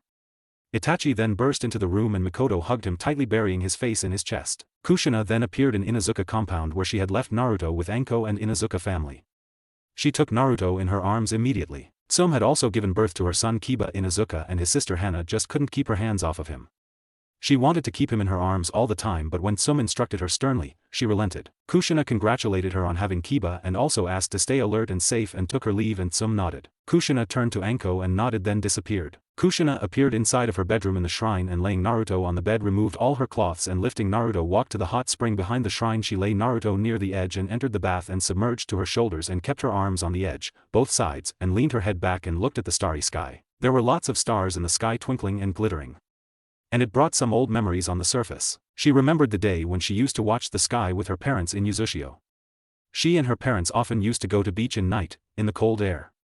They had a beach house in which they used to spend the night, but most of the time they used to stay outside of the house at the beach. Sometimes they would take a long walk on the beach, or sometimes her mother would place a single futon on the sand and a warm sheet to cover them. 3 of them would lie on the futon. Her father on her right and her mother on her left and Kushina in middle, and then they would stare at the sky in moonlight shining brightly on the beach. They used to talk for hours in the night, talking about everything or nothing. She remembered the last time they went on the beach.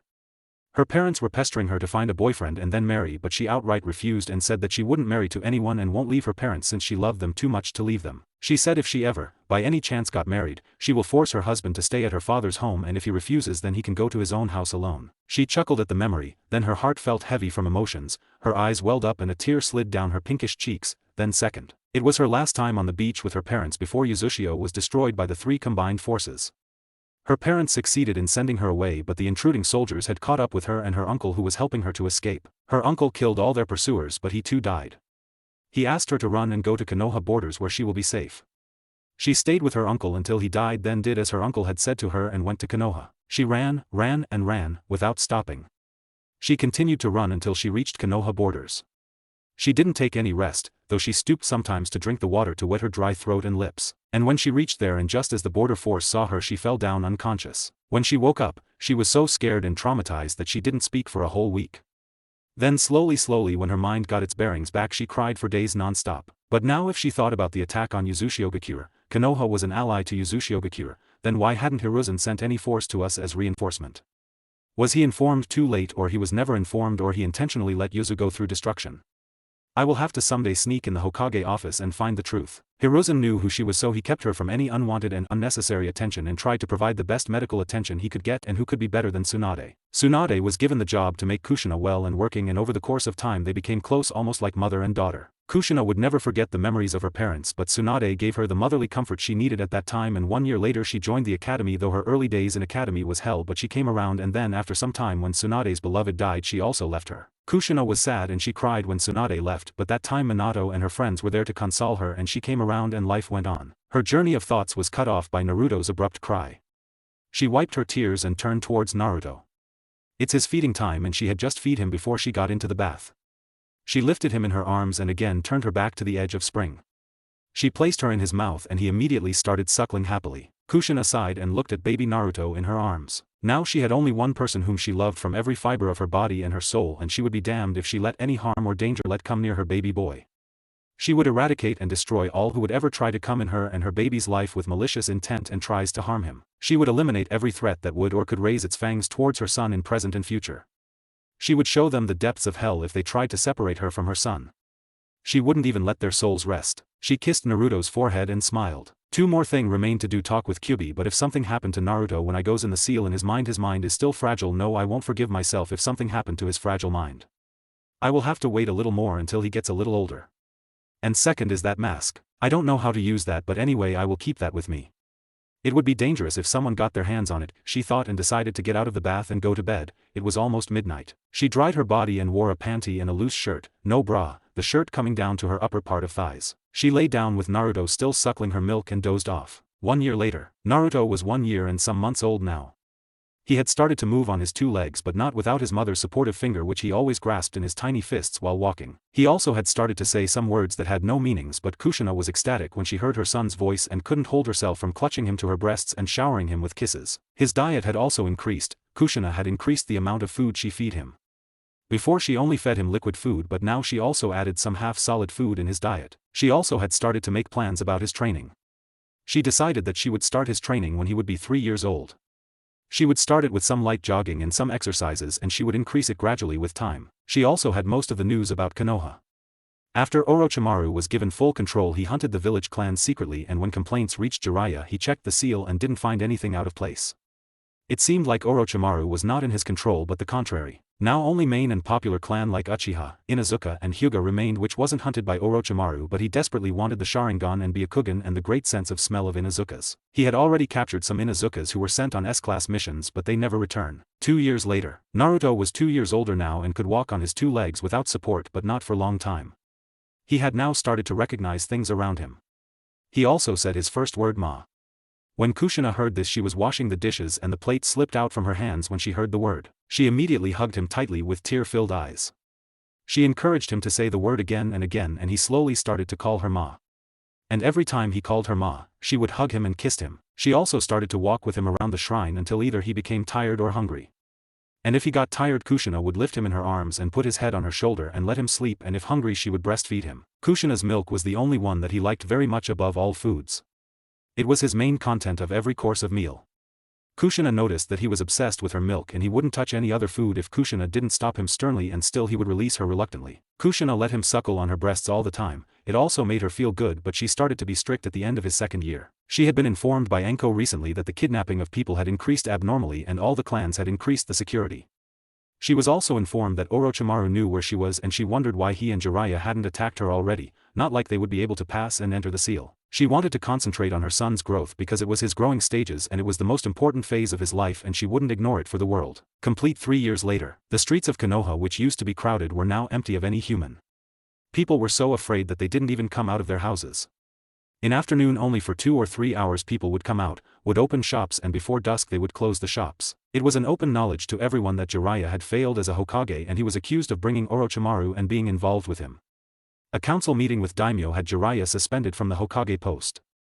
And Shikaku was chosen as the next Hokage with Koharu and Hamura as his helpers and assistants. Shikaku immediately stopped the search for Kushina and the money and ninjas working on it. No one knew where Orochimaru was, so Shikaku also had his umbus on the search, and Jiraiya was asked that if he again wants to prove himself loyal to the village, then he will bring Orochimaru's head. Now Anko was busy in doing missions when Hokage was replaced. Though the fear was still present in the people's mind, but they were getting on track again gradually, but in the night people were still getting kidnapped. Naruto was 3 years old now, and it was time to start the training. Naruto now could speak and understand the words. He also was a pain in the ass, as Kushina often used to say to herself. He had a lot of stamina and energy just like his mother. He now used to run and play in whole Uzumaki shrine. He wouldn't listen to his mother and kept playing in mud, dirtying his clothes. He would often hide from his mother, and she would immediately panic and start to search for him frantically, and then he would suddenly come out from nowhere and surprise her. She would first scold him lightly, then embrace him and would almost cry, and then admonish him for making her worry and panic. Naruto would then say sorry and kiss her on the cheek and wipe her tears with his tiny fingers, and Kushina, seeing the guilty look on his cute little face, would just melt and hug him again. At the moment both of them were in the hot spring behind the shrine, bathing together. Kushina had her back against the edge and her eyes closed. Naruto was sitting next to her, his eyes also closed. Naruto opened her right eye slightly to take a look at his mother. Kushina had told him that they would start training today. He didn't quite understand it but just nodded. He wondered what his mom would ask him to do. Kushina then opened her eyes and raised an eyebrow when she caught Naruto staring at her. She knew that he was staring at her, but why, she didn't know. "What's the problem, baby?" Kushina asked, and Naruto shook his head. "Nothing," Naruto answered. Kushina raised an eyebrow. Last thing she wanted for Naruto to start hiding things from her. She lifted Naruto and placed him on her lap facing her and looked in the eyes. "Naruto, you know I love you," she said, and he nodded. "Okay, then promise me that you will never hide anything from me." "Never," she said, and Naruto nodded. "I promise," he immediately promised. He loved his mother and he didn't think any need for hiding things from her. "Okay, then tell me, what were you thinking?" Kushina asked softly. "I was just thinking about the training you talked about," he said, and Kushina nodded, smiling, and started to lather his hair with soap. "You know you don't need to worry about it. Just leave everything to your mama," Kushina said, and Naruto nodded. She poured water on his head and washed the leather, and after cleaning his body she took a look at his body for any changes from normal, but there wasn't any. She nodded to herself and then asked Naruto to wash her back. Then after some time they came out. Kushina dried herself and Naruto and then dressed him and herself. They had a light breakfast and walked out. "Okay, let's start," Kushina said enthusiastically, but stopped when she didn't get a response and looked at Naruto, who was in deep thought. She sat down on one knee and looked at Naruto. "What is it?" she asked. Naruto looked at her and lifting his hand pointed towards her. Kushina saw where his finger was pointing her breasts. Kushina bonked him lightly on the head. "Haven't you just had breakfast?" Kushina chided, and Naruto looked away. Kushina sighed. "I will have to control this habit of his, otherwise he will become obsessed with my milk and won't eat any other thing. And when my body will stop producing milk in my breast, damn what Naruto would do then. What would I do then? Now it's necessary to control it," she thought with worry etched on his beautiful face. "You won't get anything today, and in lunch you will eat green vegetables and a little ramen. That's all," she said in a stern voice, and Naruto's head snapped towards her, his eyes wide. He then looked down. "I understand," he said in a meek voice, and Kushina was first surprised then hugged him, but she couldn't see a smirk on his cute little lips. "I will have my favorite food in the night when you are asleep, mom," he thought, and break the hug with a smile. "Let's start the training," Naruto said, and Kushina nodded and stood up. "Okay, listen, what you have to do is run around this shrine." "Okay, as many laps as you can," Kushina said, and Naruto nodded with enthusiasm. He was eager to start his training and get stronger like his mom. Kushina make a starting point and they both started running, though Naruto's tiny legs couldn't do much, but Kushina's heart swelled seeing the pure determination on his cute face. His running was like a light walk in garden for Kushina, but she kept a close look on him. His body, his breathing, everything to make sure he doesn't overdo it. After 20 minutes she stopped and Kushina decided to take some rest. She was happy that he did 4 laps in 15 minutes. They sat down under a tree and talked for a while about training in Konoha. Kushina had started to tell him events and their relations from Konoha. She also told him about Uzushio and what it was famous for. After half hour they again started the laps and it continued whole day. Laps, rest, laps, rest. Next day she made him do some push-ups and squats with laps around the shrine. She also started to teach him how to read and write. And in 1 month he started to show that he was a smart one, and of course Kushina was happy. It continued for next 6 months, and after 6 months he was able to read and write, but he still had some problems reading and writing hard, complicated and long words. But Kushina continued his teaching, and after 1 year he was fully able to read and write. Whatever Kushina taught him he understood in once, and whatever she asked him to do, he did it. Now at the age of 4, he was able to run at least 15 laps around the shrine and around 30 push-ups and squats. His monstrous stamina, sheer determination, and his mother's support helped him gaining these targets. After completion of 4 years, Kushina increased his physical targets and she added one new fighting style in his daily training, and it was Kenjutsu. She made some wooden katanas for practice. But she kept main focus on his body strength and stamina. She also told him history of Uzumaki and Uzushiogakure. When she told him about her life in Uzushiogakure, Naruto was happy to know that her mom was happy, but when she told him about the tragedy that fall on Uzushio and how it happened, a fire of rage burned in his eyes and it didn't go unnoticed by Kushina. She patted his head lovingly, smiling, and he calmed down. Then she continued how she came to Konoha and how she met Minato, his dad. Naruto interrupted asking about his father and Kushina asked him to let her finish. She then told him about the time when he was in her womb and then what happened when he was born. Naruto was stunned hearing about what happened when he was born. First, Naruto felt rage at his father for sealing the Kyuubi in him and putting the village before the family. Then he felt unbridled rage on the village for what they did with his mother, and he started to shake and sweat from the fury.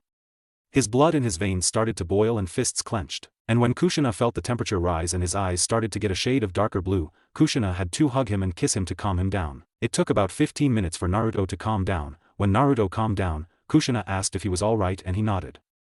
Kushina pulled him in her lap. Then Kushina continued her story about what happened after that, and when she finished, she noticed Naruto was clutching her tighter, and when she looked at his face she became alarmed because he was crying. Naruto, what happened? Why are you crying, baby? Kushina asked, wiping his tears and kissing his forehead. He hugged her neck tightly. I am sorry, he said between sobs, and Kushina's eyes widened hearing him. Honey, why are you sorry? Kushina asked, herself on the verge of crying. If I hadn't been born, why you still would have been why? He was cut off by Kushina hushing him. Shh, don't cry, baby. You know it hurts me when you cry, don't you? Kushina said, and she felt him nod over her shoulder. After a minute Kushina broke the hug, and wiping his face from her sleeve she kissed her forehead and cheeks and smiled and grasped both of his tiny hand in hers and looked at him. Naruto, honey, first get it out of your head that whatever happened was your fault. It wasn't your fault at all. Your coming in this world was natural and fruit of the love I did to your father. It was your father who messed up everything. He wanted a Jinchuriki for the village, so he sealed the Kyuubi in you instead of killing it. He could have killed the Kyuubi at that time when he summoned the Shinigami. But no, he wanted the strongest Bijuu in Konoha, even though Konoha was strong enough to fight against the villages which have Jinchurikis. But still he did that. So it's not your fault. You don't know how happy I was when I first held you in my arms. I felt like I was flying. Being your mother was the greatest thing that happened to me. So nothing was your fault. Kushina finished, and Naruto kept looking at her. Though he was only 4 years old, but he understood everything his mother told him. And he was more than happy to know that his mother was happy when she gave birth to him. Finally he nodded and smiled. Kushina ruffled his hair, kissed his head again. She gave him a glass of water and continued to tell other villages' history, whatever she knew about them. Then she started to tell him about the clans in Konoha. She told him that there are several clans in Konoha, but only few run the show, and they are Uchiha, Hyuga, Inuzuka, Nara and Yamanaka. She asked him if it was getting over or he was getting bored or tired, but he said that he was interested to know about them, and Kushina continued. She then told him about these clans and their history, whatever little she knew. She then concluded the day's training about telling him a little about chakra. So now you know about everything. How do you feel? Kushina asked, and Naruto looked at her. I feel like I have been living in these villages for a long time now.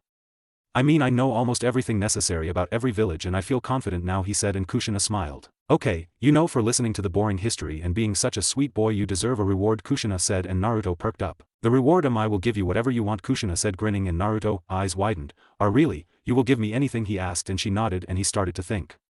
And after thinking for 1 minute he concluded that he didn't need anything. Damn. He thought that he won't let this chance go away. Then one thing came to him. His training was going good. He was satisfied with it, but one thing he needed in it. After his daily running and push-ups, when he felt thirsty he always wanted to drink that sweet, tasty, and full of nutrients milk of his mother, and she would always refuse. She had limited the breastfeeding for 2 times a day only, in afternoon and before sleeping. I have one thing I want, he said, and looked up at his mother from her lap, who was waiting to know. Tell me, she asked. You will let me drink your milk after my running, and as long as I want, Naruto said, and Kushina sighed and then chuckled. I should have known, but anyway, okay. I will let you, Kushina said, smiling, and Naruto jumped from her lap in joy. Now let's get ready for your birthday evening. Your big sis Anko would come with your cake, Kushina said, and Naruto's eyes shined with happiness. He loved Anko and the time spent with her. Anko was now going on missions, so she didn't come often now, but she said there's no way she would miss her little brother's birthday. Anko always told Naruto about her missions and some new things. And Naruto asked her things he felt embarrassed to ask his mother, though he knew she would answer him if he asked her, but it was easy to ask his big sister and get acquainted with. It was afternoon and they were both sweating. Naruto still had problem in dressing and undressing properly, so Kushina undressed Naruto and herself in the living room and moved to the hot spring. Kushina entered first and sat down in the hot water to her shoulders. She looked at Naruto, who had a cute little smirk on his lips. Kushina raised an eyebrow. What are you waiting for? Kushina asked, but Naruto didn't reply. He made a little distance between himself and hot spring and ran towards it and jumped in the water, splashing it everywhere and soaking Kushina's hair and face completely. When the splashes calmed down, he looked at his mother and his smile disappeared when he saw the serious look on her face. He immediately sat down next to her and hung his head down. Some seconds later he heard a weird sound coming from his mother and he looked up towards her and his eyes widened when he saw that his mother was trying to muffle her laughter with her hands. And when she saw that Naruto was looking at her, removing her hand from her mouth, she started to laugh loudly. Ha ha ha ha, you ha ha ha, you should ha ha ha have seen ha ha your face, Kushina said between the laughter. Naruto never saw her mother laugh so hard and openly. He felt something warm in his chest. He felt like he achieved something great.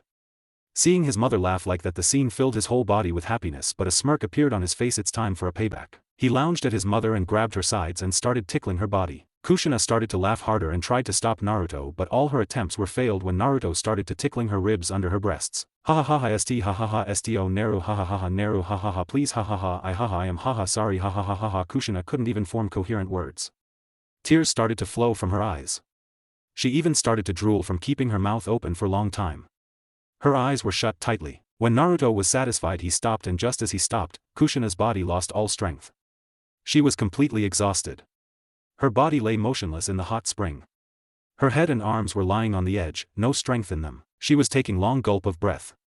Her breasts were heaving up and down with every breath. Naruto, you exhausted me, she said between pants. It was my payback, Naruto said grinning. Don't worry, I will pay you back too, Kushina said, wiping her face off of any drool or tears. When she got her strength back, she decided it was time to get out. Well, let's get out. I also have to prepare dinner, she said, and got out. Mom, what about the cake? You said we will cut the cake, Naruto asked, hoping his mother would bring a cake to him. He had tasted it once when Anko had come with a cake on a short visit. Don't worry, Anko will bring you a cake, Kushina said, and started to walk in the living room, Naruto following close behind her. Hey mom, what would you give me on my birthday, he asked. Whatever you want, Kushina said while wearing her dress. Are really, Naruto asked, and Kushina stopped wearing her bra and looked at Naruto and smirked. Except my milk, you can ask for anything, she said, and Naruto whined. Mom, and Kushina laughed heartily. In evening Anko came with the cake, and for that Naruto gave her an extra long kiss and hug, and after arranging everything they celebrated his 4th birthday. After having dinner with Uzumaki's, Anko returned to the village and both Naruto and Kushina continued their late night celebration. From next day again, his training started. Kushina worked on Naruto's sword handling. He did some of Kushina's given heavy physical exercise until afternoon, and after that Kushina would teach him basic kenjutsu rest of the time. Then they would go and jump in the hot spring together. After bathing, Kushina would give him a book to read on chakra concepts. He would sit in her lap and would ask her if he didn't understand something, and Kushina would explain it to him as best as she could. Kushina also encouraged him in drawing field because she had planned to start his Fuinjutsu training after he completes his 5 years of age. Kushina also started to give him math and other subjects books to read, and she also taught him whenever she could. Overall, this whole year was packed for little Uzumaki. So with determination and complete concentration, and with his mother, Naruto completed his 5th year. After the training, Naruto and Kushina both were resting under the tree. Naruto sat in her lap and Kushina's hand in his hairs. Naruto, tomorrow you will be 5 years old, and I am very happy to know that you have completed basic phase of your training, and I am very proud of you, Kushina said, kissing his hairs. Now I will start your chakra training and we will move to the next phase of your training. Kushina briefed him about what was about to come. We will take rest for 1 week and tomorrow we will go to Konoha and spend our week there, Kushina said, and Naruto whined. Mom, I don't want to go in that village. Kushina smiled. I know, but you know what, we are going to leave for Uzushio after that week.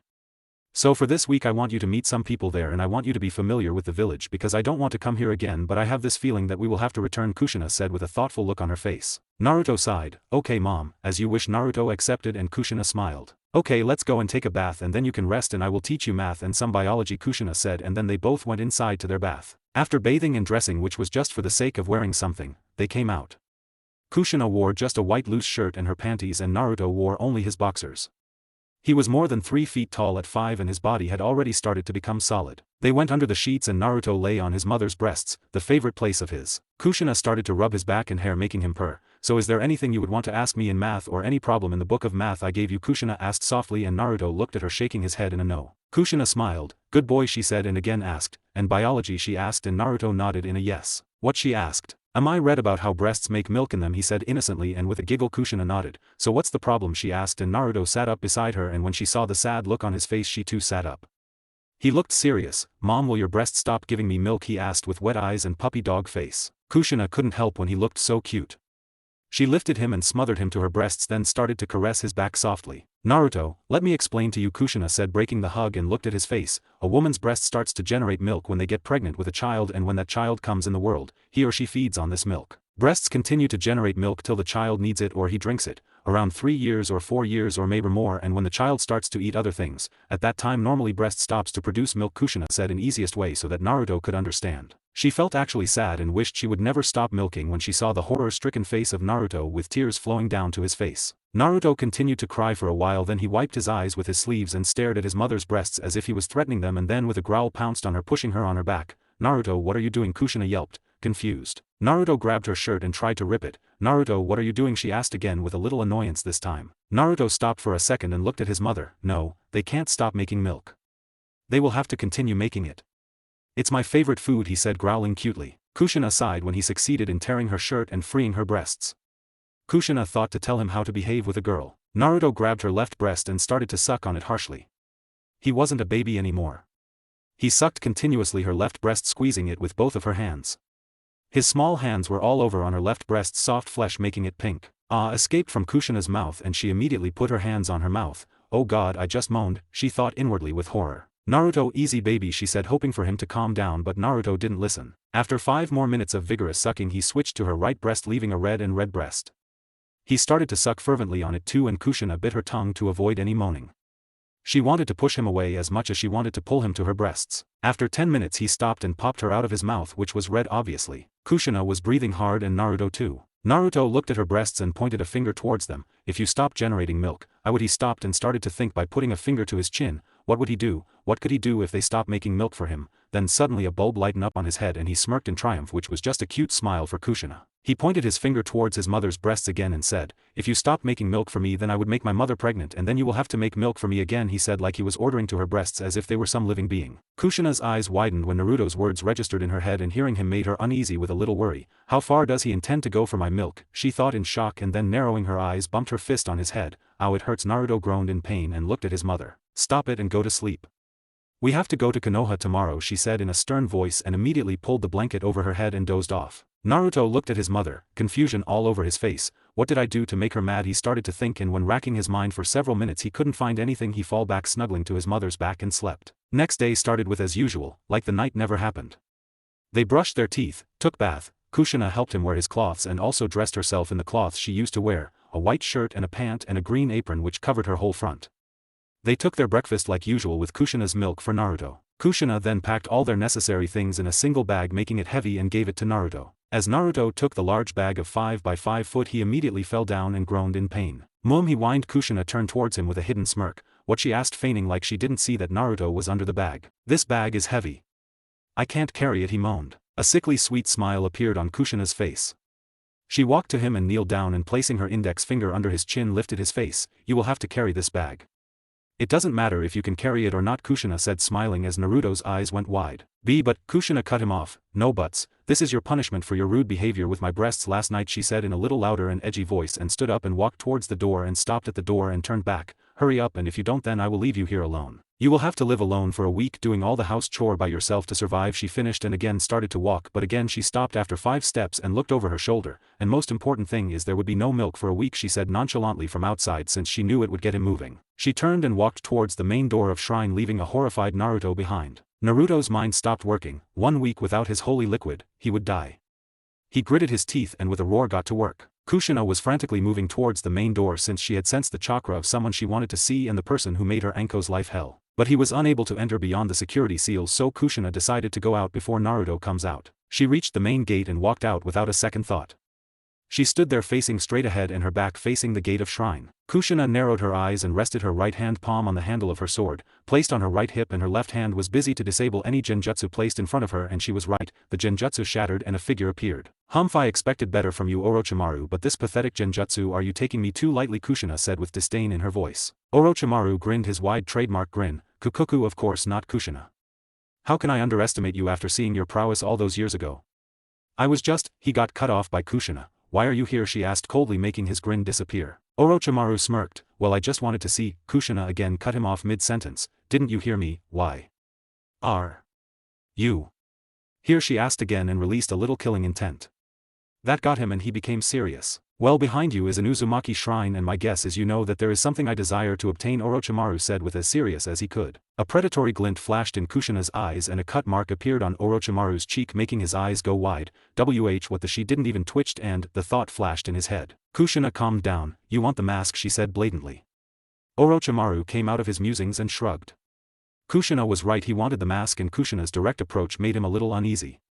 He thought Kushina would be wary of talking about the mask. A smirk formed on Kushina's face which made Orochimaru more unsettling. He raised his eyebrow in confusion. You seem elated, he spit in contempt. Well, sorry to say, but I am the owner of the mask now, so you can go now, she said coldly, crushing his desire to get his hands on the mask. Orochimaru stared at Kushina rather nervously than with any hints of anger, since he knew what she could do. But he will wait for his chance. A smile formed on his face. Well, it's my loss then, but a piece of information for you, he said as he smirked, and it widened by the curious gaze of Kushina. What information, she asked confidently, though she knew he would know she was curious. Orochimaru clapped his hands and his smirk widened. The Shinigami mask is not the only mask in this world. There are other masks too, to summon other gods, he said gleefully, making Kushina's eyes go wide in disbelief. And before she could ask anything he disappeared. There are more masks, she muttered in disbelief and shock. Mom, she heard and came out of her stupor and looked down and saw that Naruto was standing there with that large box of their things. Who were you talking to, he asked, and Kushina paused before answering. No one, just some old acquaintances, she said, nodding towards Naruto. There were other masks which she never knew and neither her father ever told her. Were those masks given to the summoner without any knowledge to others, or they were some kind of hidden relics? I will have to find out about this, but for now, she thought and looked at Naruto. Let's go, she said, and they started to walk. I hope to get a reward for carrying this mountain, he said, looking straight ahead. Kushina looked at him. This is your training, understood, she said sternly, and no reward for this, she finished. Naruto stopped for a second but then resumed his walking. Kushina sighed, seeing the defeated look on his face, and she knew better that it was just to trap her to give certain award. But she couldn't see that foreign look on his face. She was still getting used to his looks. I will think about it, she said, and immediately his shoulders moved back, pushing his chest outward, and a new excitement in his walk. Kushina sighed again, seeing the effect. After 3 hours they reached the Konoha gates. They entered and walked straight.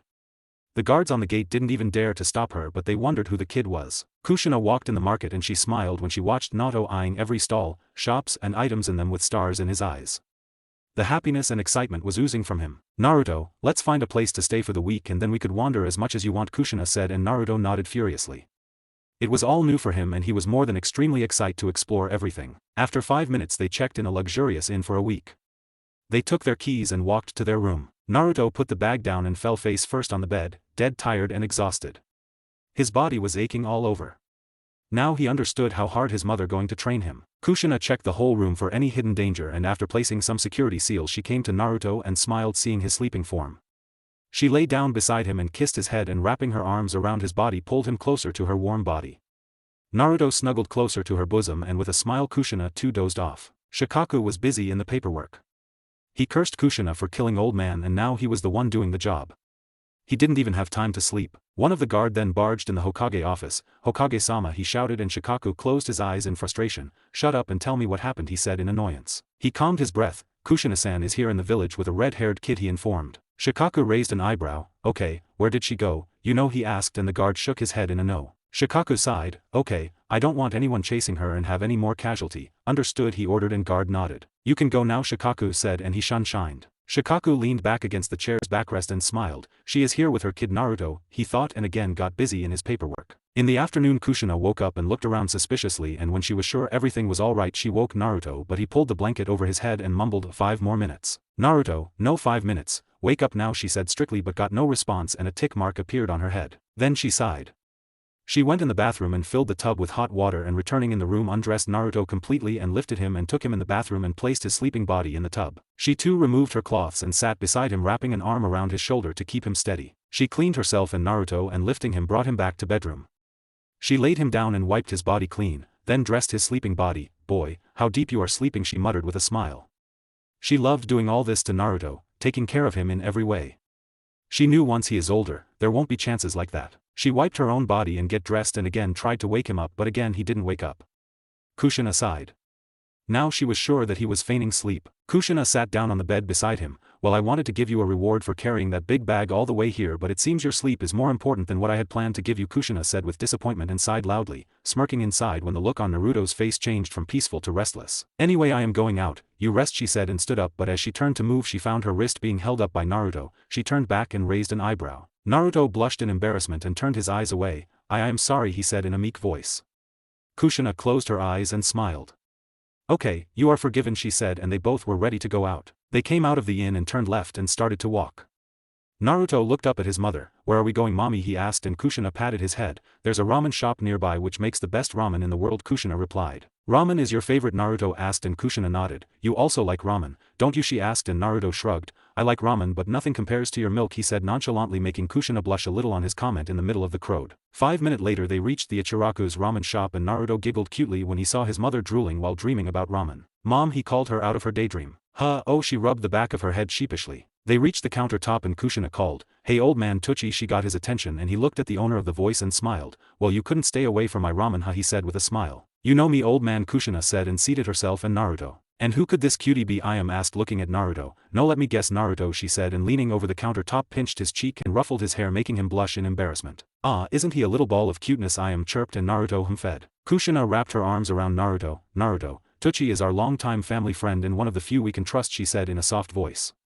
Naruto looked at her and she nodded. Naruto looked at the owner and his daughter and bowed. Thanks for having us, he said, and again took his seat. Tucci nodded smiling and I am again ruffled his hair. So Kushina, what are your plans now?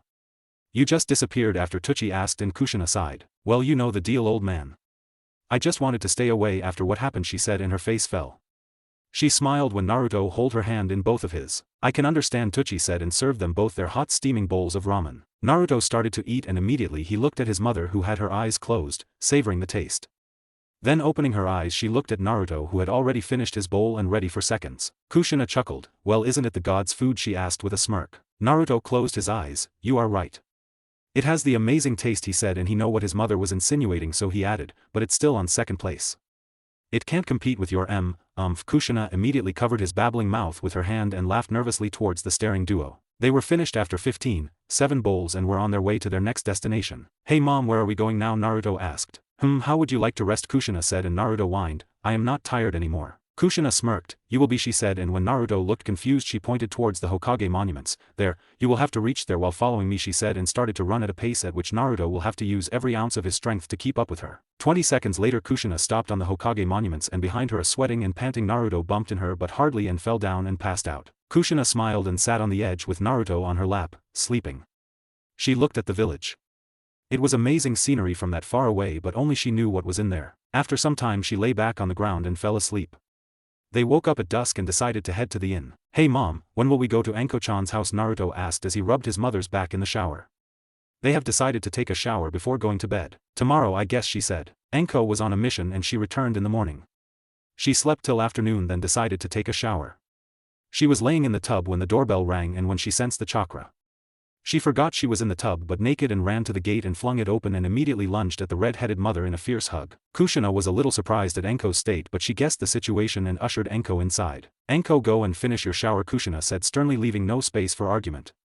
Anko nodded nervously and went to finish the shower. 10 minutes later they were sitting in her living room sipping on their teas. Anko looked at Kushina. You know I am ecstatic that you are here, but what's the occasion, Anko asked giddily, and Kushina could see the happiness on her face. She raised her eyebrows. Nothing, I just wanted Naruto to visit the village, Kushina said, ruffling Naruto's hair, and looked at Anko. I also thought that it will be a good idea to see everyone before we leave for our journey, she said, and the smile on Anko's face lessened. Leave, blurted Anko, looking at Kushina, then a second later looked to the side. Kushina stood up and sat beside Anko and put an arm around her shoulder, and with other hand she moved Anko's face towards her, and Kushina's heart went out for her when she saw the look of utter sadness and tears in her eyes.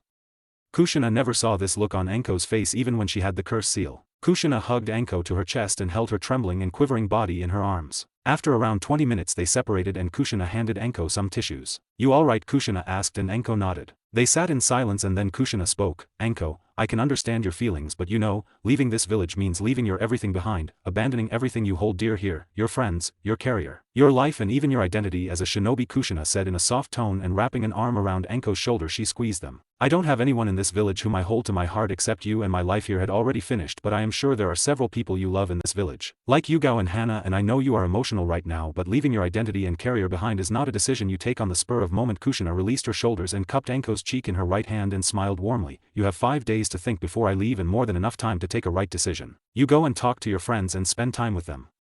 You can take Naruto with you if you want. Kushina finished with a warm smile and a kiss to Anko's forehead which made Anko close her eyes and tears squeezed out from her eyes down to her cheeks. After a minute Anko exhaled deeply and opened her eyes only to meet two shining violet orbs, full of warmth and love. Anko exhaled, smiled and nodded. Okay, so what's the plan? Anko asked in her usual jovial tone. Kushina smiled back at her even though she could see the conflict ion in her eyes. Okay, you go and take Naruto out, and she paused uncertainty. Do whatever you want, she shrugged, but be careful, this village is still not safe for Naruto. Kushina warned and stood up and again sat beside Naruto, who was busy and munching on dango sticks. I have some business with Hokage and I might be busy for quite a while every day, she told Anko and turned to Naruto. Naruto, I want to say something to you, Kushina said, and Naruto nodded. Kushina turned to Anko and asked her to get ready. Anko went inside to get dressed properly. Kushina cupped Naruto's cheeks and kissed his nose. Naruto, mommy will be busy for some time every day, okay, and you will go out with Anko, Kushina said, and Naruto nodded, but Kushina kept looking in his eyes, making him uncomfortable. What he nervously said. Naruto, if you ever mentioned about my milk or you still feed on my breasts, to anyone, even to Anko, I will never in your whole life let you come closer to my breasts, Kushina said in a strict and serious tone, which indicated that he will get punished severely if he revealed this to anyone. Naruto gulped the lump of saliva in his throat and nodded fearfully. She nodded in affirmation and turned towards Anko, entering in the living room, dressed in her shinobi cloths. Naruto was still looking at Kushina. Scary, he even stuttered in his thought. Kushina stood up. Okay, you guys have fun, I am going, and said, and turned to Anko, and if any problem arises, call me immediately, Kushina said, pointing to Anko's wrist which had a calm seal on it. Anko nodded and Kushina shunshined. Okay Naruto, let's go, Anko exclaimed cheerfully, and lifting Naruto on her shoulder ran out of her apartment. Kushina made her way towards Hokage Tower. She was going on foot through streets and she could feel everyone's eyes on her, but it was no concern to her. She continued on her way and after 10 minutes was standing in front of the Hokage building. She entered inside and in a matter of seconds was standing in front of Hokage, Shikaku Nara. Kushina bowed. Greetings, Hokage-sama, she said respectfully, and stood straight. Kushina-san, please have a seat, he offered and nodded. They sat in silence for some moments, then Kushina spoke. So how is your search going on in efforts to find me? Kushina remarked with a smirk and slitted eyes. Shikaku stared at Kushina for some moments, then closing his eyes exhaled. I have stopped all the searching for you.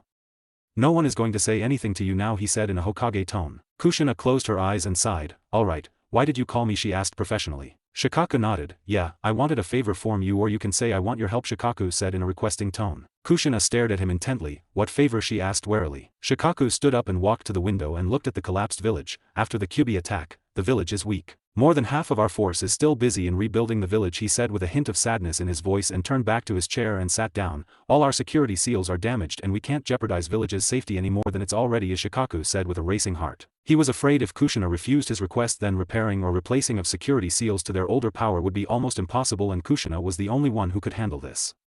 Jiraiya was out of question since he had already a job assigned to him. He looked at Kushina. There's a chance that other villages might attack, and if that happens, then he stopped and left it hanging.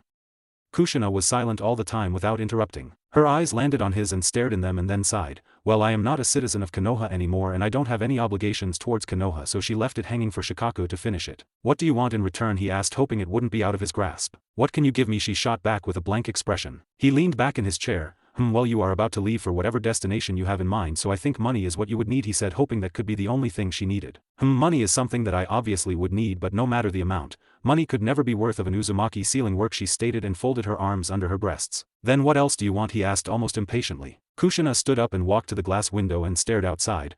First of all, I want as much money as you can arrange without giving any problem to others, and then, she turned and sat back in her seat and looked at Shikaku. I want the copies of Forbidden Scrolls that first Hokage and second Hokage wrote. She put her demand in front of Shikaku politely. Shikaku was taken aback by Kushina's demands for the safety of the village. He gawked at Kushina wide-eyed. Kushina continued, in return I will make a unique security seal, kind of never made ever before, she stated, and Shikaku's looks told her to explain. This seal will completely be in Hokage's control. Not even I, after making it, could enter inside it without your permission. There will be a small sealing system in this room for you to check and keep an eye on who is entering in the village and who is going out. There will be a panel in which you will feed some of your chakra and the whole security system will come alive. It will also show you the chakra amount one possess while entering in the village. And if someone with large amount of chakra enters in the village, it will alert you immediately. The most important and noticeable feature is, she stopped and sighed, it seems I need to increase my demands according to the features this seal is going to have, Kushina said without looking at Shikaku. Shikaku was flabbergasted by the features Kushina had just counted to him, and the most commendable feature was that he could himself keep an eyes on the security. But the scrolls written by first Hokage and second Hokage possessed secrets that were never heard before. The secrets they never revealed. Only Mito Uzumaki knew what was in them. Maybe she might have told Kushina. Shikaku looked at Kushina with calculating eyes to find something suspicious in them, but after 1 minute of a staring contest, he sighed defeated. Currently the security of the village was the first priority.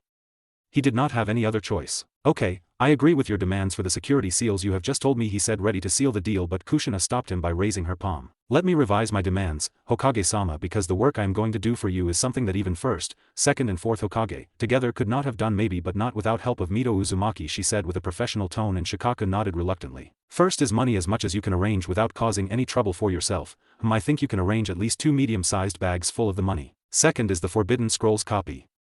I will copy them myself. Third is a free pass for me and my son to travel all the elemental nations just like Sanon's. How you will arrange them, it's your problem.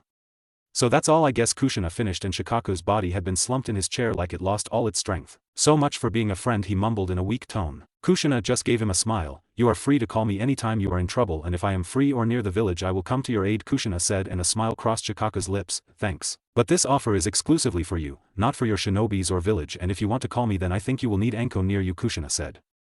After that they sealed the deal by shaking hands. Then Kushina left, saying that she would complete the work in 5 days and expects him to meet the end of the deal. It's been 2 hours, man, it took longer than I intended, she thought, and made her way to where her baby was. Where are we going, big sis? Naruto asked from where he was sitting, and that place was Anko's shoulder. Would you like to eat something first? She asked with a soft smile, and Naruto nodded. Anko took Naruto to her favorite bar restaurant. It was divided in 2 parts, one was bar for drinkers and other was a simple restaurant. Anko sat down in one of the chair and put Naruto on her lap. Anko then ordered 1 plate of everything and several of Dango's. In a few minutes everything was finished except Dango plates. This is good, Naruto said in amazement. Anko's eyes shined up on Naruto's praise for her favorite food. Really, she asked. Yup, he said, munching on a Dango stick. What is your favorite food? Anko asked suddenly. Mom's. Naruto spoke up instantly, but next instant he remembered his mother's warning. Naruto looked at Anko with big blue puppy eyes. I mean Mom's ramen, he evaded, but his answer went over Anko's head because her eyes had hearts in them. She squealed, so cut and grabbing Naruto pulled him close to her body in a bear hug, mashing his face in her breasts, and then started kissing all over his face. Naruto was afraid she would eat his head. Suddenly Anko felt eyes on them and she immediately became aware of her surroundings and a blush crept on her beautiful face. Everyone was gawking at her actions towards Naruto. Anko has her own a delinquent-like reputation in bars like that, and no one ever saw her being affectionate to anyone, not even other kids like Kiba, Sasuke, Shikamaru, Ino, Sakura, Hinata, and some more whenever they visited with their mothers in that food part of the restaurant. It was a scene to make a video of. Those expressions on Anko's face were never seen by anyone except Kushina. She stood up and turned towards the crowd. What the fuck are you cocksucker looking at? Your mother's not here, you motherfuckers, she roared, and everyone immediately got busy in their earlier tasks. Anko then sat back in her seat after making sure that none of her fine words were heard by Naruto. They munched on their Dango plates for only 1 minute when their heads snapped up when they heard several women squealing. Naruto looked confused and Anko looked at the group of ladies annoyingly. What the hell are they doing here? Anko thought while looking towards the group of women which was coming towards them. Who are they, big sis? Naruto asked cutely, which only made the women squeal more loudly. Anko sighed. They are your mother's old friends, she told him and glared towards them. The group came near them. Come on Anko-chan, don't look at us like that. It's our first time we have seen Kushina's baby, Mikoto Uchiha said in a soft tone, which was agreed by other women that included Tsum, Yoshino, Mabuki and other Konoha clan mothers with their babies holding their hands. Mikoto was the first who gave Naruto a hug and a kiss, making his blush. He looks so cute when he blushes. Mikoto gushed with hearts in her eyes. Anko looked at the other women and sighed annoyingly when she saw a trickle of blood coming out from their nose. And then they broke loose and surrounded Naruto, pushing Anko aside. Her angry yells were lost in their laughter and squeals. Anko pushed, but someone's hip struck her hard and she lost her balance and struck her head in the wall, falling unconscious. Naruto was having a hard time. Every woman around him had their hands on his 5-year-old body, feeling it up, and their lips on all over his face, leaving the lipstick mark all over his face. Some of them were surprised to feel that his body was hard and muscled than their own son's. After half an hour later, Anko and Naruto were walking towards Hokage Monument, but they decided to visit all the places before that last destination. Anko somehow was able to save Naruto from those ladies. Naruto exhaled loudly. Phew, those women were scary, he deduced, and Anko chuckled. So didn't you want to play with the other kids, she asked and glanced at Naruto. Not really, he answered. They reached to their destination after 1 hour, and after looking for a grassy place they decided to stay there until Kushina comes. They both lay there facing the sky with smiles on their faces. Anko turned her head towards Naruto. Hey, will you miss me? Anko asked in a low tone. Naruto looked at her. Of course. How can I forget my one and only big sis? Naruto said with a wide grin, making Anko smile with wet eyes. Thank you Naruto, she said, and put a soft affectionate kiss on his lips. Naruto blushed first but then frowned. Come on Anko-chan, don't cry, Naruto said and wrapped his small hands around her neck. Anko chuckled and pulled him tighter to her. I won't cry if you promise to contact me daily, she said, and he promised immediately. Suddenly Anko felt an icy aura but she was too late to move and a black metal rod pierced her arm into the ground. She cried in pain and tried to pull out the rod but a feminine hand stopped her and kicked her face. Naruto was looking around frantically to see where the attacker was. Suddenly his mind throbbed in pain, then his body started to thrash in agony. Naruto Anko cried but couldn't move because of the rod. She again tried to pull the rod out but an electric current stopped her. Damn it, where the hell are you? Anko cried out loudly. Nine-tailed Jinchuriki, your time has come, a feminine voice said, and a woman with blue hair appeared in front of Naruto whose body was writhing in pain on the ground. Who the hell are you? Anko growled in anger trying to pull the rod out. The blue-haired woman looked at Anko casually. It doesn't concern you, nothing concerns you, woman said nonchalantly. Anko's face contorted in different shapes due to anger. You fucking bitch. You come here like a walk in the garden and threaten us and then say this doesn't fucking concern me. You are sorely mistaken. Anko growled from gritting teeth and tried to maneuver her body on her knees. When she was on her knees with one arm impaled to the ground she looked at the woman. Let me make something fucking clear. She stood up but her arm was still impaled. Naruto is my one and only brother, she exhaled. Erha, she roared and pulled her arm up along the rod's length. The woman's eyes widened but without wasting time she moved to Naruto's side and put her hand over his stomach and immediately orange chakra started to seep out of Naruto's body. Anko's eyes widened in horror seeing the Kyuubi's chakra coming out of Naruto's body. No, no, no, no, this can't be happening. Naruto, no, Anko cried desperately. Her body was almost numb.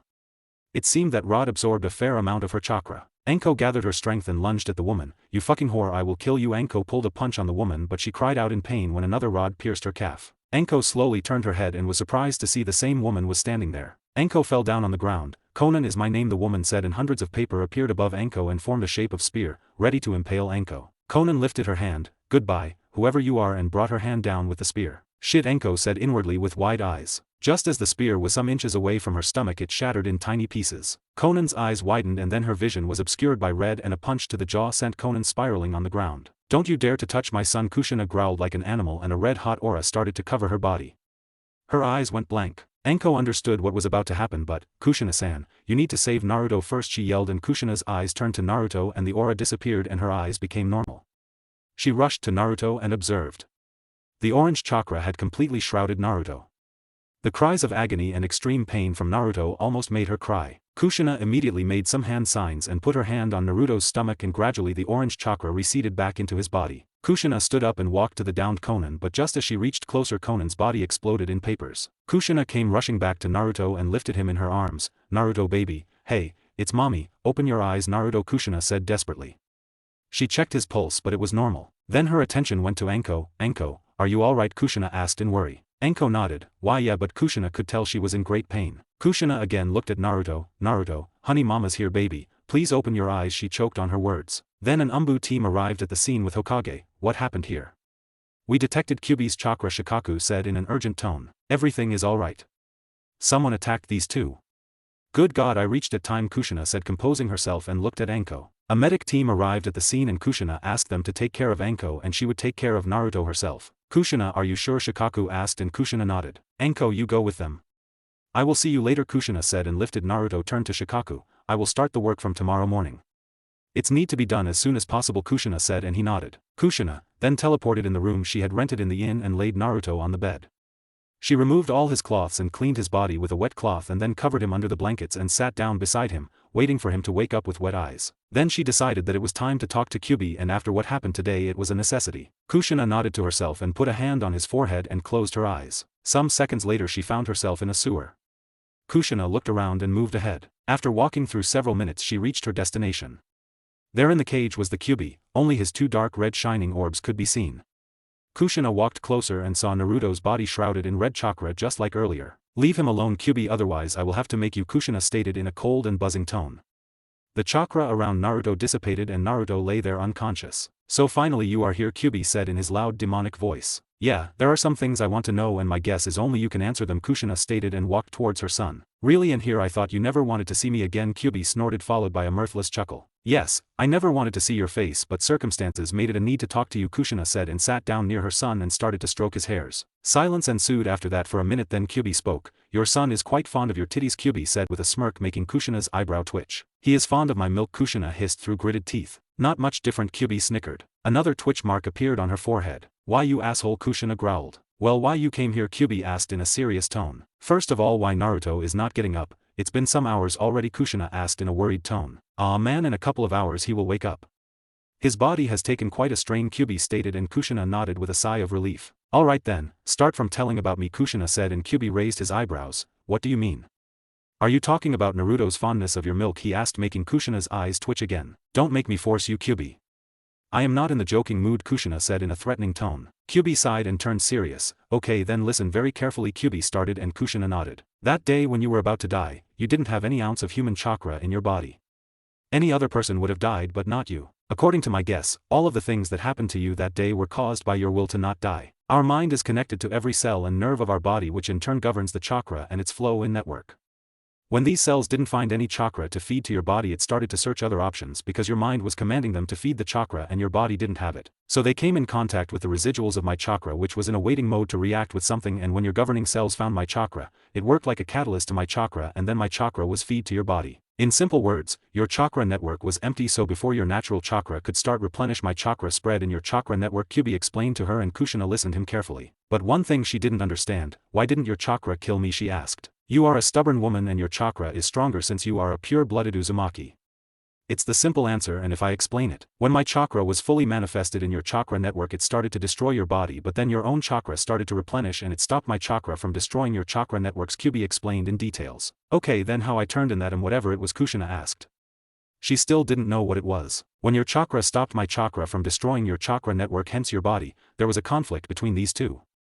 Two swords cannot stay in one sheath. So what happened was that these two chakras were forced to adapt by your body and mind, and they mixed and formed a new version of chakra. A new chakra, or in other words a new species, Kyubi finished, leaving Kushina flabbergasted with wide eyes. You mean I am a new species, Kyubi finished. My chakra is orange or red, whatever you call it. Your natural chakra or human chakra color is blue, but your chakra color is now brown, Kyubi finished, rendering Kushina a mess of worry. Kushina gulped. Kyubi, does it have any side effects, she asked in a vulnerable tone which Kyubi liked. Did you notice any in these 5 years, Kyubi asked, and Kushina shook her head in a no. Then Kyubi shrugged. Silence again fell over, then Kushina broke it. Then tell me, how can I use this new form on my will, Kushina asked. Kyubi snorted. Man, so much for being a red-hot blood habanero, he mumbled, making Kushina's eyes twitch in irritation. Woman, it's as simple as your jutsu. You use your jutsu on will, don't you? This form is just like that, a jutsu, Kyubi said in frustration. First, people didn't want to talk to him, and when they need him they came begging for answers. But you know what, Kyubi continued, this new form will evolve again.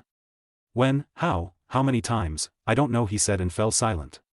They stayed silent for a while. Okay, what about Naruto then, Kushina asked worryingly. What about Naruto, Kyubi said, feigning like he didn't understand. Kushina sighed. She needed to be patient to get the answers. What I mean is that, how you're being sealed in Naruto and this whole mess with me can affect Naruto, Kushina rephrased her question. Let's see, your limp-dicked husband had skills, so he made some changes in original seal. The modified seal was designed to leak my chakra on a regular basis, in Naruto's chakra system, so he could use it for his own benefit, Kyubi answered. And how will it affect Naruto, she asked, ignoring the comment about her late husband. Well, she didn't care about that. When my chakra spread in your system there was no resistance, but the case with Naruto is different. There will be conflict, but I think his own chakra will win since only a minuscule amount of my chakra leaks in his system, Kyubi said, and looked at Kushina. Kushina sighed. So Naruto is going to end up like me, she said, and caressed Naruto's face. Well, who knows? In your case my chakra was primary or dominant, and in Naruto's case it's secondary. His own is primary or dominant. So guessing is not possible until result is in front of us, he said, and scratched the back of his ear. But you know what, Naruto is sucking your titties for a long time now, so it might affect him, Kyubi said casually. Kushina's eyebrow twitched on his choice of words. And how will it affect him? Kushina growled in annoyance. Kyubi didn't answer. He tried to scratch his back with his paws but failed. He looked at Kushina. Hey Kushina, can you scratch my back, it's itching, he asked, and Kushina gritted her teeth in anger. Why you foo? Okay, she said, calming down. She needed answers. Kyubi brought his back closer to the bars and Kushina scratched it. It was fluffy and soft to touch like feathers. Kyubi purred, making Kushina growl in annoyance. Have you heard that energy can't be destroyed, it can only be changed from one form to another, Kyubi asked, and Kushina nodded. Yeah, I have read it, she answered. But how is it related to Naruto, she questioned. Everything is made up of energy. What is chakra? A form of energy. What is your milk? A form of energy. That energy is being transferred to him through your milk. That's all there is to it, Kyubi finished. Kushina stopped scratching his back and returned to Naruto's side. But my body will stop producing milk after some time, then Naruto won't drink anymore, so Kushina stopped. How long has it been since Naruto was born? 5 years. You may have stopped lactating till now, but you haven't, so who knows if your body will ever stop. It might be a feature of this new species, Kyubi said, making Kushina go thinking mode. Silence ensued. A smirk formed on Kyubi's face. Why don't you want him to suck your milk out of your large titties? Kyubi snickered. And before Kushina could say anything he started, Oh, I remember now, if you stop making milk for me then I would make my mother pregnant and then you will have to make milk for me again. Kyubi said the same words Naruto had said that day and broke out in a booming laughter. Kushina went red, whwhwhwh she couldn't form a word and Kyubi started laughing hard. Man, that was hilarious really. Seeing your son would go to such lengths to continue drinking your milk, Kyubi said while laughing his ass off. Kushina couldn't take it anymore and withdrew from Naruto's mindscape. That fucking asshole Kyubi, I will kill him, Kushina hissed loudly to herself. It took her several minutes to calm down. She lay down beside still unconscious Naruto and pulled him close to her breasts and smiled and fell asleep. She had a content smile on her face. Her worries were casted off by Kyubi's answers. The only things she needed to know were how much powerful she could be and how much she would evolve. And how much time it will take for Kyubi's chakra to show signs of Naruto's evolution. Kyubi had said that Naruto's chakra has also started to mix with Kyubi's and it was just a matter of time when he will show signs of the effect. Or he needed some kind of situation or catalyst to forcibly bring those signs out. She was a new species now, a half human and half something else. But it wasn't the topic of her worries anymore. She was happy that she was now much stronger than before and now she would be able to save Naruto from any kind of danger. She will have to explore her new transformation in deep to know it better.